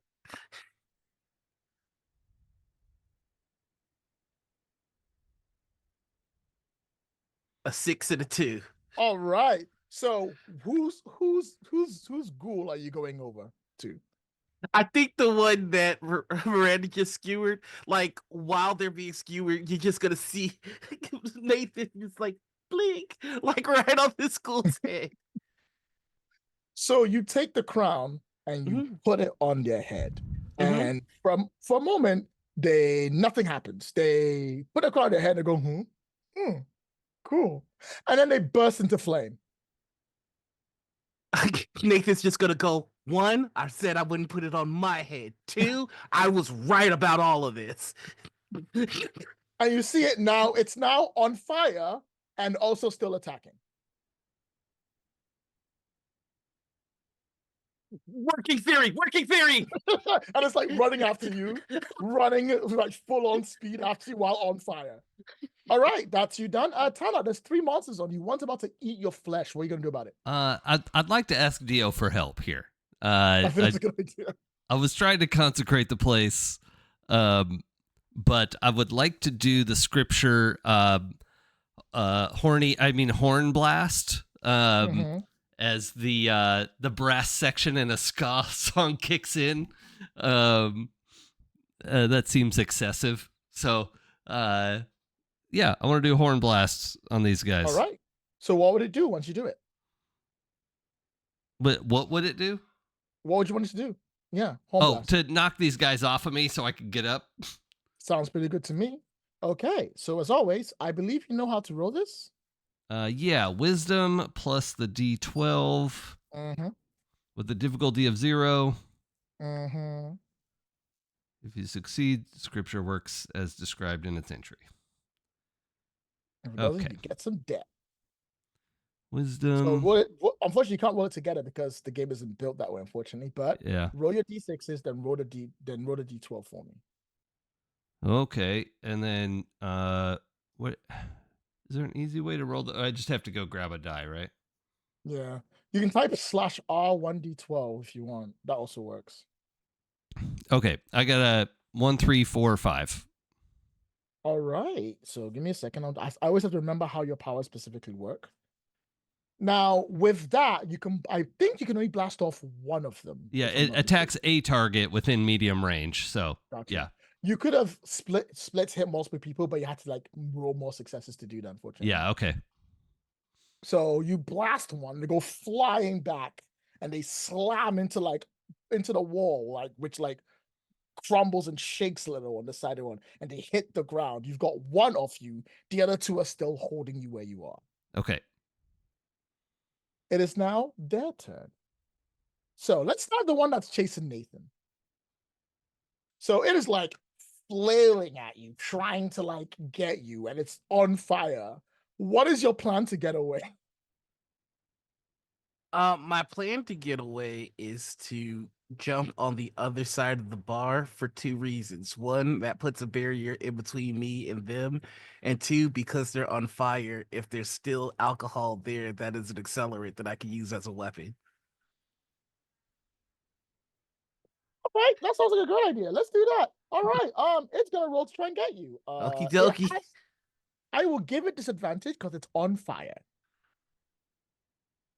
It still gets you. So it reaches up and it grabs your foot as you're scrambling over, and it burns inside. You guard. What is my guard? Your guard starts as your dex score. Oh, 2. Yep. Once you're out of guard, you then take health damage from then on. Yep. Also, remember, everyone's health is still back to max. Yeah. Oh, okay. Then how much damage did it just do to me? It did to you. It did 1 damage to you. Okay, yeah. Then I still got 1 guard. Yeah, you're still good. Yeah, good. You're good. Don't worry about it. Just don't get hit again. Yeah, The it's one fine. that was the one Miranda was on. Tristan, the one you knocked on the side, gets up and it is like trying to get itself up, and it's like grabbing. It's grabbed like what looks like a broken piece of like stone, and it's swinging it at you desperately. And we're gonna roll for that. It has its normal roll, and it will get 1. Do you have any defense? I do. I have a defense of 1. Then it doesn't hit you because its difficulty is 1, so it misses. Nice work. And Miranda, you're doing. Life is great for you. Everything's fine. Tanner, you are held down, and you see that the others are holding you down, and they're gonna keep you held down. The one you knocked back is now looking around and really angry, and it's picked up what looks like a large stone, and it is walking towards you, and it's holding the stone above your head with the intent of dropping it at the end of it. I think what's called the start of its turn next round to crush your head. That's where we leave it for you lot. Tristan, Miranda, you're up next. He's throwing a rock at me, dude. I'll do it again.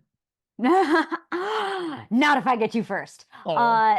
So I'm going to take a swing at the rock to return to send. Like, if you have it in your hand and someone smack it, momentum suggests it's not going to go someplace he's going to like, and it might go someplace I'm going to like. I like it. Let's see it. Thank you. Oh, it definitely does.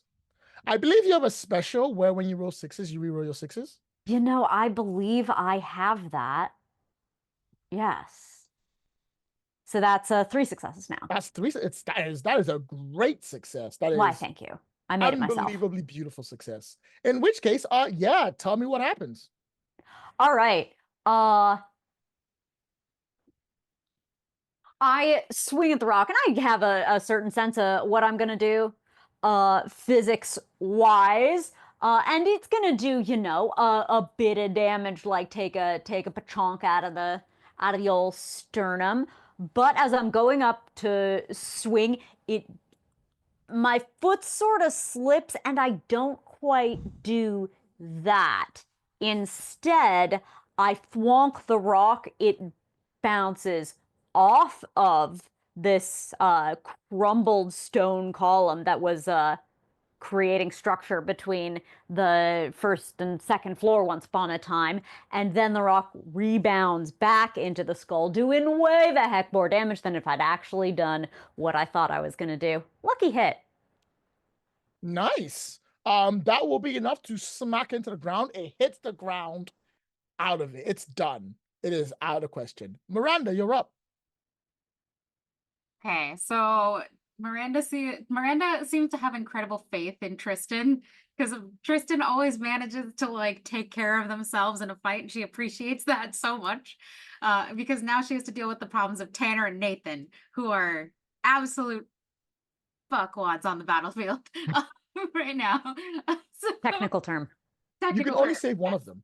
Yeah, I know. She's trying to determine who's worse off. Like, and she kind of she like stops and looks at Nathan for a moment, and she's kind of like, Karma's a bitch, though, you know? And then at the same time, she looks at Tanner and she's like, frustrated because frustrated with him specifically. She knows that Nathan, and like the reality is, like, despite her feelings on each of these individuals, she knows that Nathan probably has a plan. Nathan probably is going to be able to think his way out of this. Tanner is outnumbered and outgunned, so she's going to prioritize Tanner in this situation, and she is going to like re-up, like, once the flaming zombies run away, reset her trident, basically come back to like position 1 of trident fighting, whatever that is, and charge at the zombies on Tanner.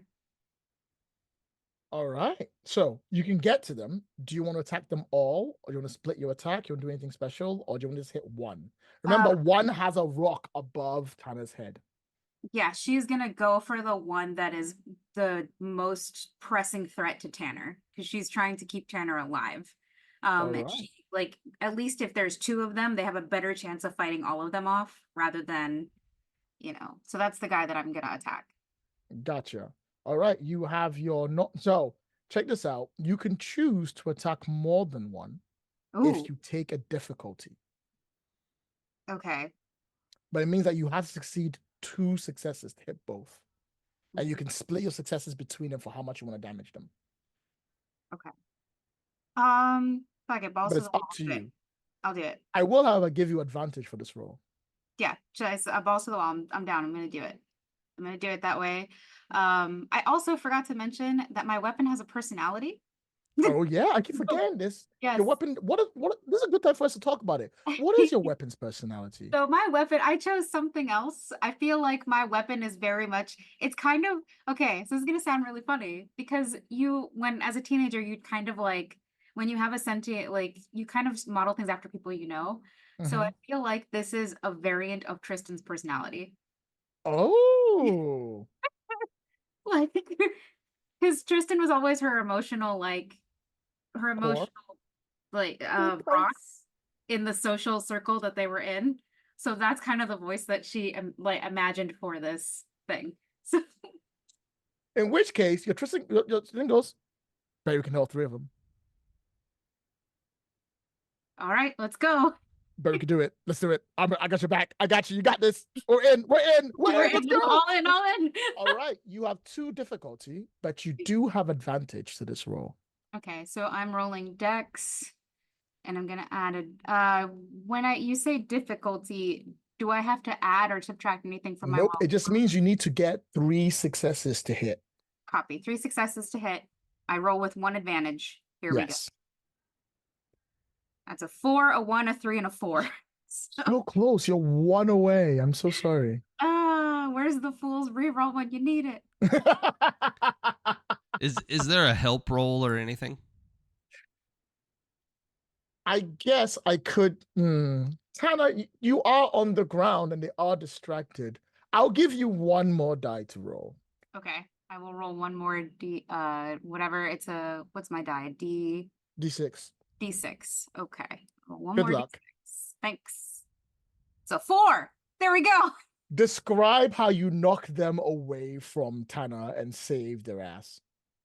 She pulls a full-on Captain America and just skewers one, knocks it out of the way, shield bashes another, knocks that guy out of the way, and then again comes up with the other end of the trident. If you're familiar with Lance Connect fighting, you use all ends of the weapon to create damage. And pops him on the chin and knocks that guy backwards. And while she's doing this, she is saying, "I am so sick of being your knight in shining armor." All right. Tanner. Yeah, there's a lovely slow-mo bit, which is definitely directed by the guy that did 300 or whatever, where all of them fly back in that slow-mo version as they're knocked back and you clear the way for them. Nice work. Tanner, you're good. You want to do anything? Yeah, I would like to do something. So how many of them are still up? I'll tell you what, I'll be nice because you had 3 difficulty on that. There's 1 up and it's on fire. Oh, and okay, it's that's the last one. Holding onto Nathan's leg. Just the flaming one. Yeah. Okay. I'm gonna well, I don't want to touch it, so I'm gonna Tristan, stop poking the flaming vampire. The flaming zombie. Thank you. Come on, it's so pokeable. I will turn this car around. You're not a real champ. I know.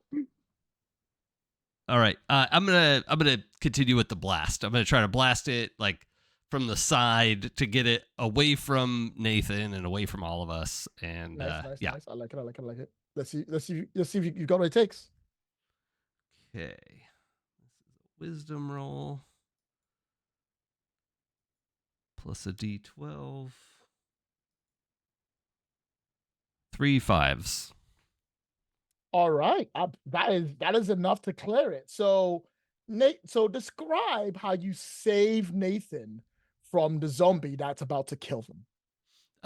So Tanner like gets up from having all this stuff blown away, and it's a little like okay, so let me know if this is too much, Vixie, but like comes up as you know, Miranda's in this like incredible fight stance, and basically comes up almost in an embrace, and over Miranda's shoulder just swipes, and this like brass section just blasts this zombie away from Nathan. But the tableau is Tanner almost in like a dance like stance with Miranda. The zombie's blown away. It's clear that Tanner's magic blew this guy away, and you know, looking, you know, kind of reaching out towards Nathan, like I got you.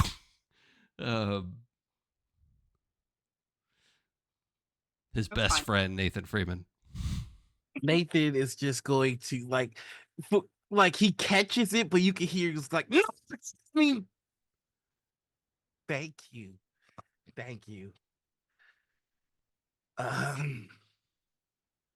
There is stillness as they all die. And as nothing is there, you hear whimpering coming from behind the bar. And you see Greg poke their head out from beneath it. It's like, what was that? Are they gone? Yeah. Oh, thank goodness. I'm glad you were here. Yeah. Miranda extricates herself from Tanner, like very awkwardly, like, oh, this is she like it was fine in the moment because obviously they were in the heat of battle, but she's like, right. Nope. And she gets her up and says, yeah. Greg, are you aware that you are not alive? What do you mean I'm not alive? I'm right here. You're a ghost, my man. What?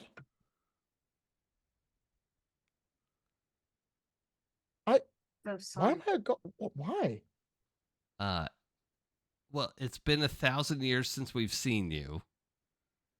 I mean, I kind of thought you were kind of joking about that. I've always been here, but not always been here. I think you have, but it's been some time has passed, and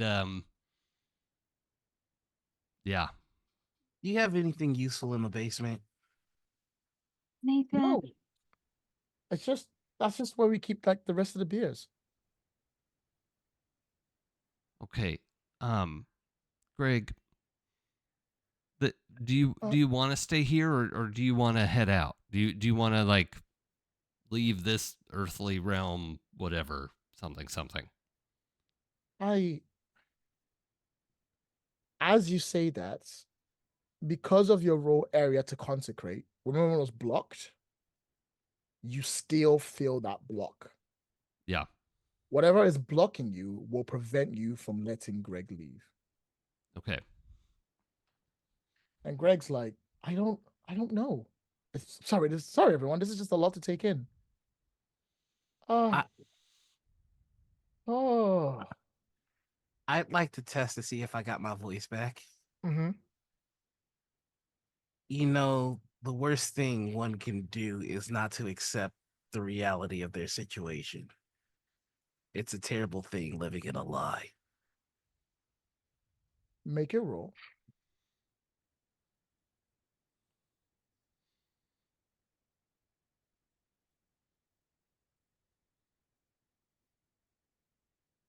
Oh no.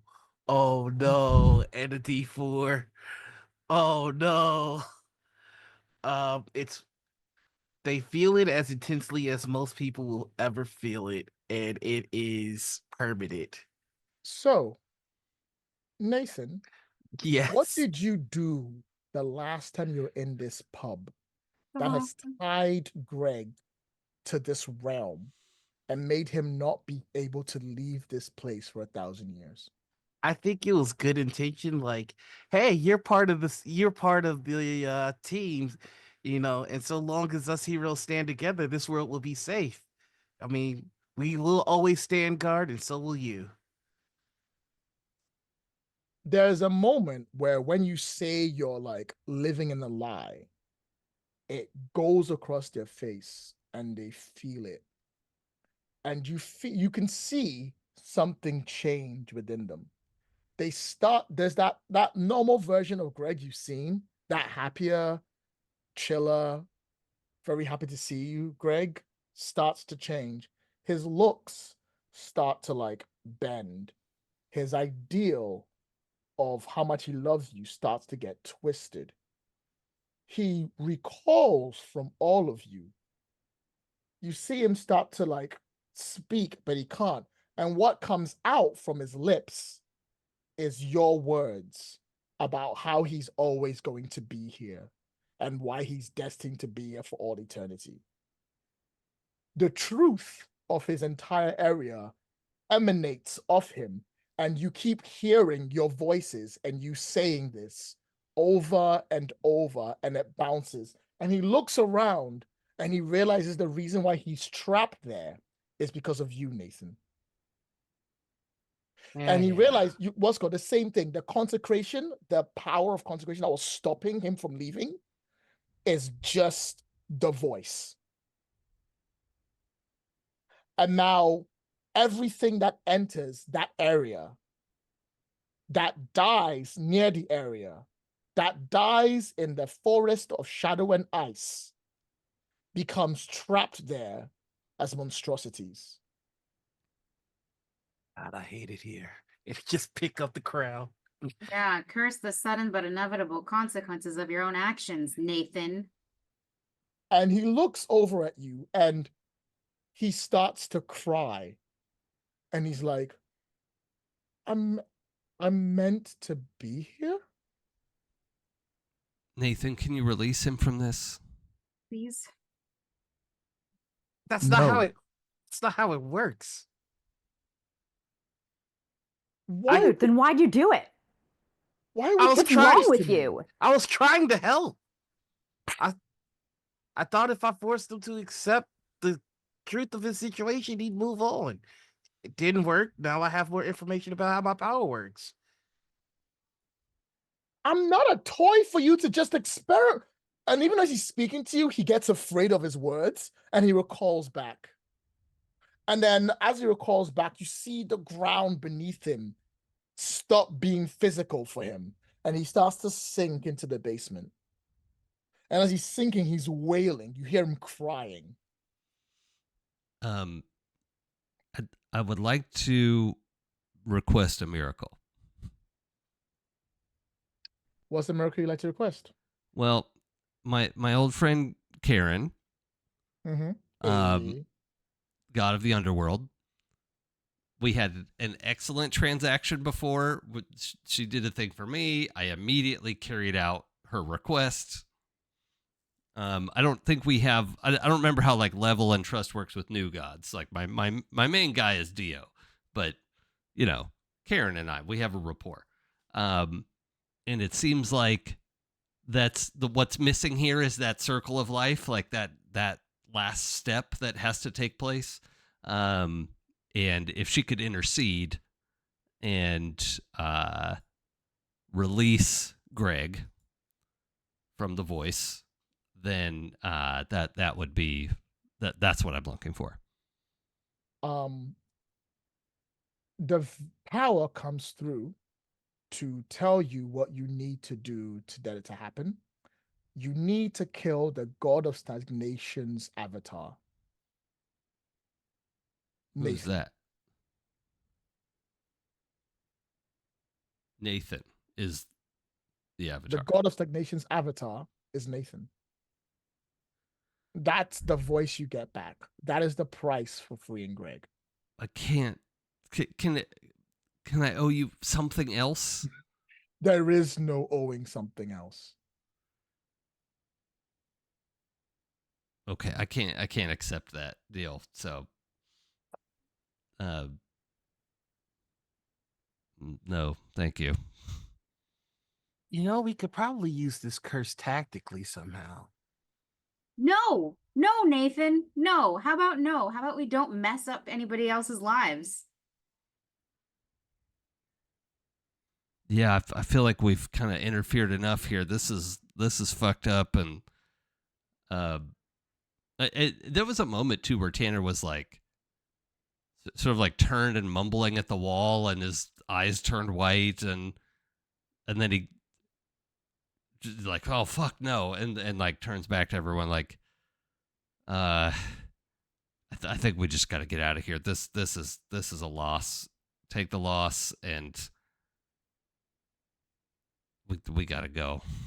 Yeah, we'll do the best we can to clean up your mess, dude. To Nathan. I You didn't. can still hear wailing in the basement. God damn. I didn't mean to do it. Why are you? Hey. I'm not mad. Mistakes happen. We're gonna have to move on. Okay. Come on. Miranda puts Keep going. You fucked up. It happens. Walk it off. Y'all like that.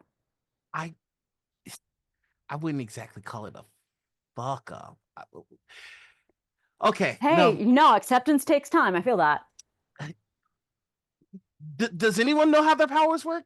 Does anyone have a clear idea of what the hell is going on here?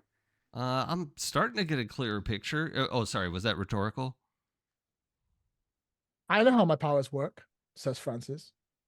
You turn to your right and Francis is sitting in the bar, the same place where the dwarf was sitting with his drink in his hand. Francis, can you let Greg go at least? Like, come on, man. Like, we get it. We fucked up, and like, Greg, could you get us out of here?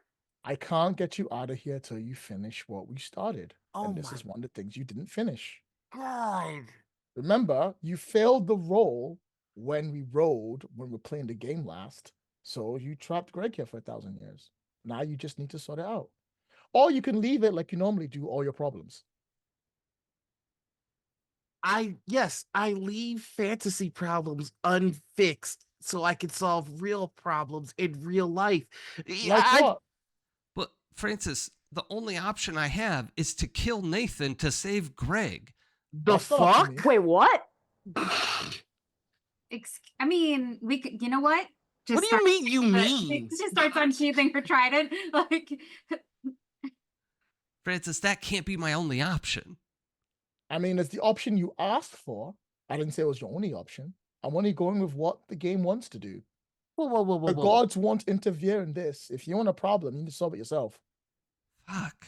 Miranda, are you on team kill Nathan? you would do it to any of us.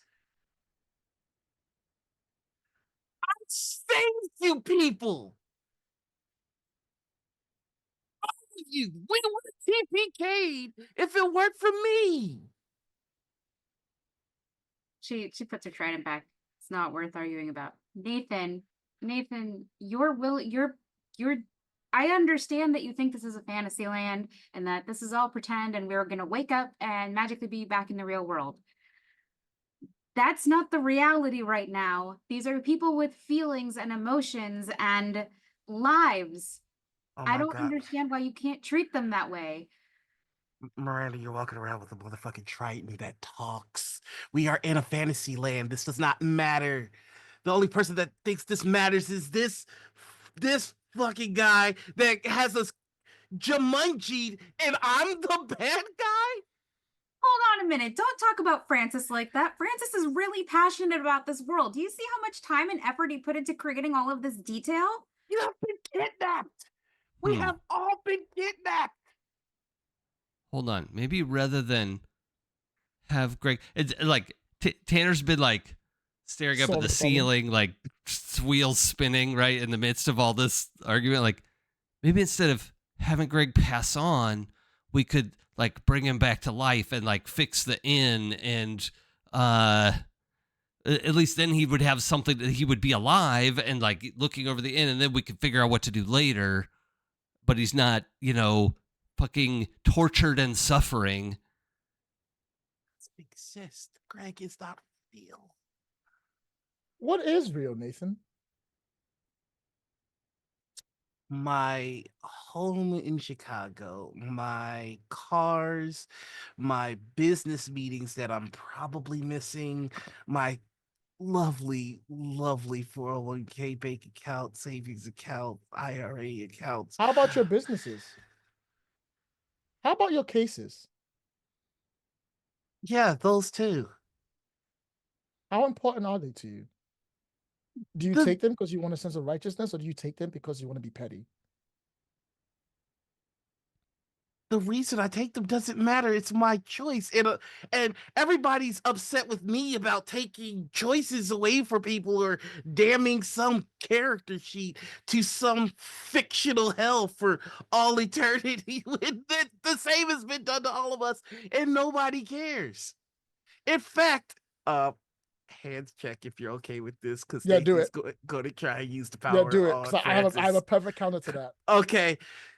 Let me go home now, Francis. And he's You using hear the a power. coin somewhere. You're not quite sure where, but that sound of a coin you hear once again. And Francis looks at you and smiles and says, no.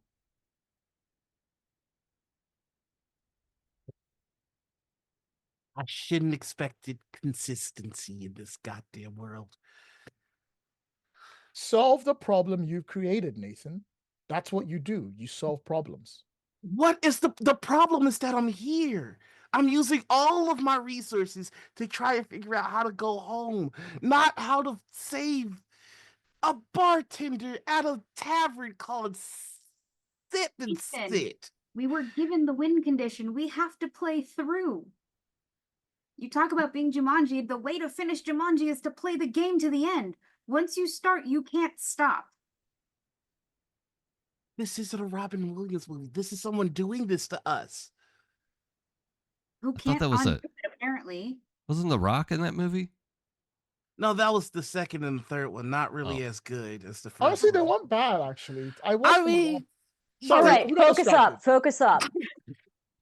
Yeah, is the problem kidnapping also? But you know how in a campaign there's a big arc and that doesn't obviate the immediate encounter? The immediate encounter, Nathan's that you were a dick and you got to fix that. That's the immediate encounter, and you can quibble over whether or not that's a thing, but it's not going to change the price of milk. What the fuck you guys want from me? You want me to say I'm sorry to some NPC? I'm sorry, Greg. I'm sorry that you were made up and now you're stuck in a made up hell. I'm sorry that the GM that's responsible for your world has writer's block and has to bully people that he thinks are his friends in order to make the writer's block go away. I'm sorry, Greg. I'm sorry. Thinks that he's his friends? I don't know if this counts as hands, but I want to try to pull Nathan into a hug. I mean, that's up to Nathan, really. I think Nathan, this is only if this is okay with you, it's gonna push away. And just Okay. what? Yes, thinks we're friends. We haven't talked in what years, Hey. and that's fine. That's not true. You're apologizing For for a what while. everyone else has done. What did you do? When I walked away from this table in this world, I went and had a great life. That's what I did. And I really would like to get back to it. If we're talking about Greg, maybe my heroic speech inspired him to stand guard for 1,000 years. Oops, whoops, my bad. I thought we might be playing again. We didn't. I guess fuck me. And then I tried to convince him to move on, to go to whatever fake afterlife Francis could think of. It didn't go well. I rolled bad, I guess. I tried. I tried to do good. It went bad. What do y'all want? I'm sorry. Okay, Greg, I am sorry. I am sorry that I thought I knew better and things went badly. My bad. But don't tell me. He's down there. You want me to actually go back into the haunted tavern to apologize to a ghost? Fine, fuck it. Why Yeah. not? Look, I'll go with you. Fine, sure, whatever. It's just gonna storm into the tavern. Well, I thought we were in the tavern because Or a storm to the Yeah, we're basement. like standing in the ruins. Yeah. What? So, I'd like to. Sorry, I'm also trying to make sure I'm quiet enough in our house here because I got a noise alert earlier. So the on the way in, I'm not necessarily pitching anything to CAC, but I am inviting CAC as a ride along to witness the apology. CAC doesn't answer to anyone, Okay. but you know that CAC's presence is there. Okay. That aside, Nathan, there is a trapdoor that you can open up and let yourself in, which Francis says before, as you all turn around, Francis is gone. You open it up and you can hear wailing coming from beneath it, somewhere below. This fucking guy. All right. It's just gonna go Miranda, down. before he does that, Miranda reaches out and puts a hand on your shoulder and says, "Listen, Nathan, wanting to kill you was a bit extreme, but look, the way that you've been acting hasn't been the best. It's probably going to be better for everyone if we just pretend we're LARPing or something." Miranda, I know that this might be foreign to you, and I apologize for this in advance. But I'm a fucking grown-up, and we don't play pretend. It's gonna go down no matter. I'm so sorry. Miranda just looks at him for a long time and like she thinks back on like something that Francis probably mentioned about him in passing, and like something just kind of clicks for her about Nathan, and she just kind of says nothing and like continues down the stairs. Everyone else going down the stairs? Yep. Tristan! Tristan, where are you going? Look, I was gonna jump in at the soonest possible gap in the dialogue. It's not my fault. They God. all narrated leaving me alone. No. So our GM's disappeared, but like, Francis. Yeah. Look, you see me. You know I'm looking for some plot threads, and you are keeping me a little dry here. Went to the job board. I'm not getting campaign juice from you. I'm talking to the NPCs. If you want us to work on the build, you're gonna have to give us. You're gonna have to give me a little something. Well, I wanted to, but like I can't control what you all do. I'm only trying to put things in. I have a plan. It's kind of rough, but I have a plan. Yeah, but you didn't bring us here to play through your plan. You brought us here to do this together. That Yeah. means And this is we one of gotta those do steps. this together. Absolutely, I'm here with you all the way. We just have to get this bit out of the way, I promise. Look, just trust someone. Heed your own advice, bruh. I'll clap him on the shoulder, and then I'll follow the rest of the party. All right, so you come down to the basement and you see on the floor in the basement, lying there, is a skeleton. It is on the ground, basically laying down, and standing over it is the ghost of Greg, who is wailing and crying horrifically, looking at the body.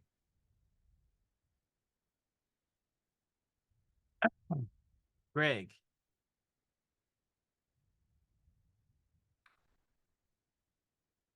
Sorry. Now you may rest. Greg turns around. And when Greg turns around, his eyes are no longer there. There is nothing in the bubbles of the area. And as he turns, his face is twisted in like almost like a sloppy way. And his body seems to be dripping. Almost like it's melting off from his like ghost translucent style. And he turns towards them and he goes, what? You're sorry? Yes, I said I'm sorry. That shit just about to. Maybe we need to bury the skeleton. Would No, that no, make no, you no, no, no, no. You don't get to say you're sorry and then it fixes the problem. You should do right by me. You're right. I'll bury your bones. That should be the quest, right? And then you go. That's not good enough. I'll make a donation under your name. Kill the god of stagnation. Sure, why not? I'll do that too. What? It's on the bucket list. Oh boy. I wouldn't be here. This world wouldn't be here without whatever it is you did to bring the god of stagnation out. Kill the god of stagnation. That's all I need. The god of stagnation is the god of ass picking and the god of nose picking. It's all Francis. So you want me to kill Francis? Trust me, I want to kill Francis, but you know, kind of powerless. That's what it takes. No, that's like Nathan. That's like saying Greg is the same as Sidna is the same as the god of Set. Like these are all characters in the story.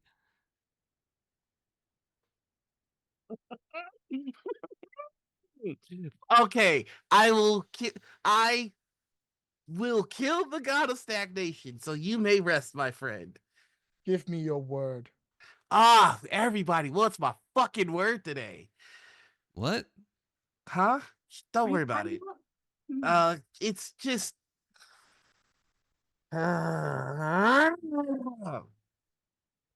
this is a new quest line, and it's gonna make it longer for me to get out. Or maybe this leads us to the main quest line. Okay, cool. You got my word. I'll kill the god of whatever the fuck. Stagnation. Sure, that one. He waits for you to say it properly, and he means use the voice. Oh, well, that's different. You should probably name the god. His name is Kak. You named it Kak? That doesn't have a good mouthfeel at all. No, it doesn't. It sucks. It really does. Wait, what do we know about his stats? What is like vulnerabilities? I don't know. He wasn't in the original thing. Like I don't have a.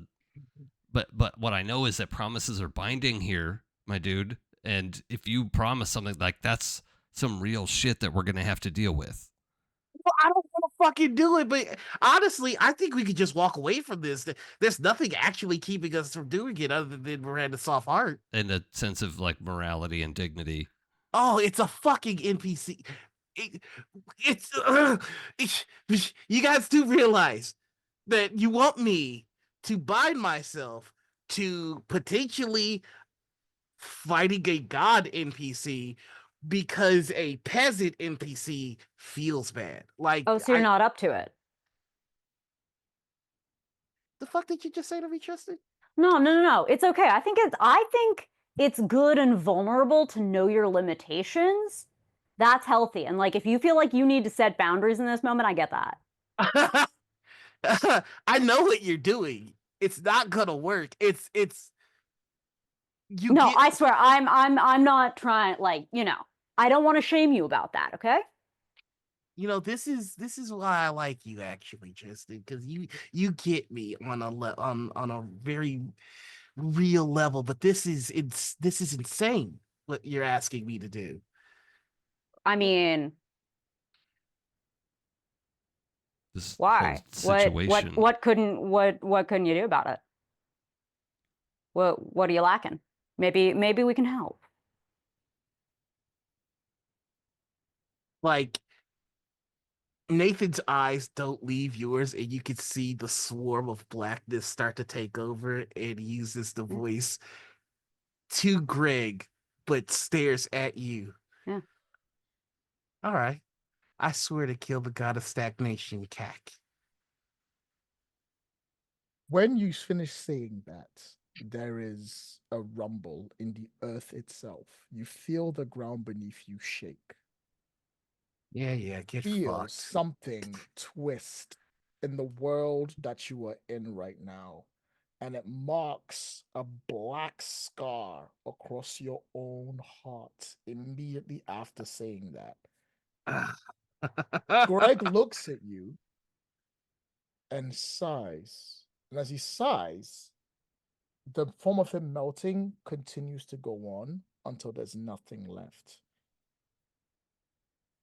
The air of the area of shadow and ice dissipates, and you feel, Tanner, that those eyes that were on you before, coming in, Cack's eyes watching you, have stayed on you, and then, satisfied, have left.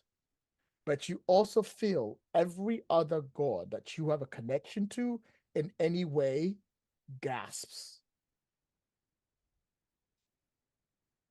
As soon as that is done, and Nathan, your eyes come back to normal, you sense there is something else sitting in your head, now a part of you, whether you like it or not. Nathan, gain a new emotion that you have control over permanently. I know what I want to pick, but I know what's best thematically, and so I'm going to go with the thematic choice.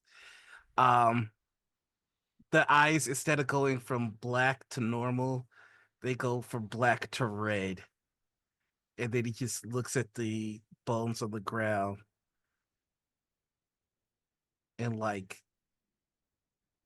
kicks the leg out of the way and go, I didn't do it for him. Just so you're all aware. You're right, Tristan.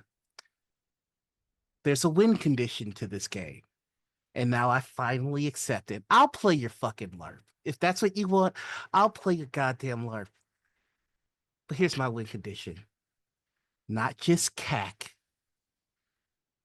Not just Karen.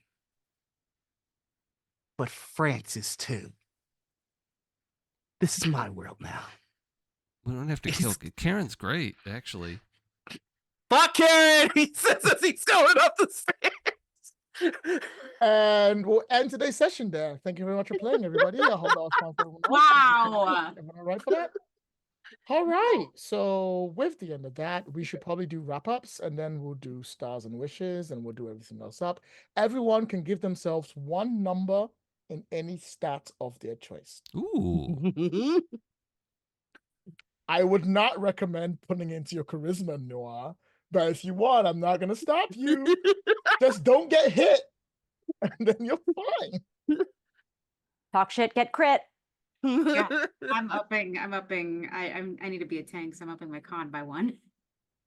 Oh, sadly, I think 4 is the max. 4 is the max. You can't go past 4.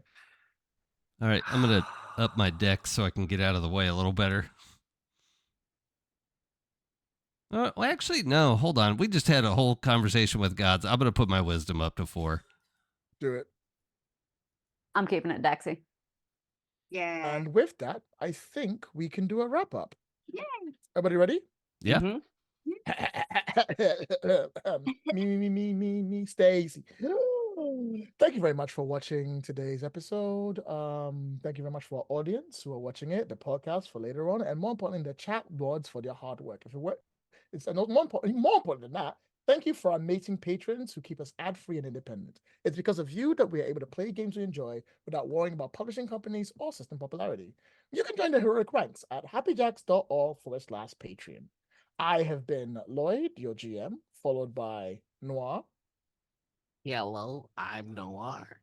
You can find me all over the internet as thenoirenigma. That's Blue Sky, Twitch, and my website, The Noir Enigma. Also, noirville.com takes you to the same place. I am doing a big old Marvel MCU type game with all of your favorite actual players, so come check it out. And tomorrow you can find me. Well, I'll let Sam tell you more about that. All right, bye. Miranda. Oh, that's me. Sorry. I was like, Miranda, who's that? Yeah, me. Hey, everybody. My name is Vixie Bell. I'm your friendly neighborhood player at the table here at Happy Jacks, and you can find me anywhere. There are ttrpgs. You can find me on my personal as at Vixie Bell or at the Pocket Dragon Pub, which is another Twitch channel that you can watch that does actual plays. Tonight, we're actually doing a very special game of Pico. If you're not familiar with Pico, its Kickstarter just went live. It's the latest game from MythWorks Publishing. We will have Ray Chow, who is the co-founder and partner at MythWorks Publishing, run for us. The game benefits the Roll for Wishes campaign, which is generating funds for Make-A-Wish International. We hope you'll be there to support the charity and support the game. Thanks so much. Tanner. Hi. Yep, I'm Jason. I play Tanner. You can find me on Twitch and Blue Sky at It's Probably Okay, or probablyokgames.com, home of the okayest games around. And finally, Tristan. Hi, I'm Sam DeLev. I've been playing Tristan, and when I'm not reading Nathan Freeman like Sunday morning comics, you can find me as a role-playing performer, a variety streamer, and science communicator. I will play with Nathan's player Noir on the internet tomorrow on my own channel, twitch.tv/Delevely, DELEVELY, for Owlbear Saturday, as Noir and I show absolutely no mercy to slavers or purveyors of animal cruelty. My God, there's so much blood. Please also check out my science communication, youtube.com/@Delevely. Apparently, humans without a sense of smell breathe differently. Go find out. Thank you. Join us next time, next week on a Friday at a normal usual time for our next session. And if you want to catch up with any of the past episodes, please visit happyjacks.org/return to ready. And if you want to find all our other APs on the Happy Jacks RPG Network, please visit happyjacks.org. I've been Lloyd Jan. Have a great day. See you all next time. Bye. Bye.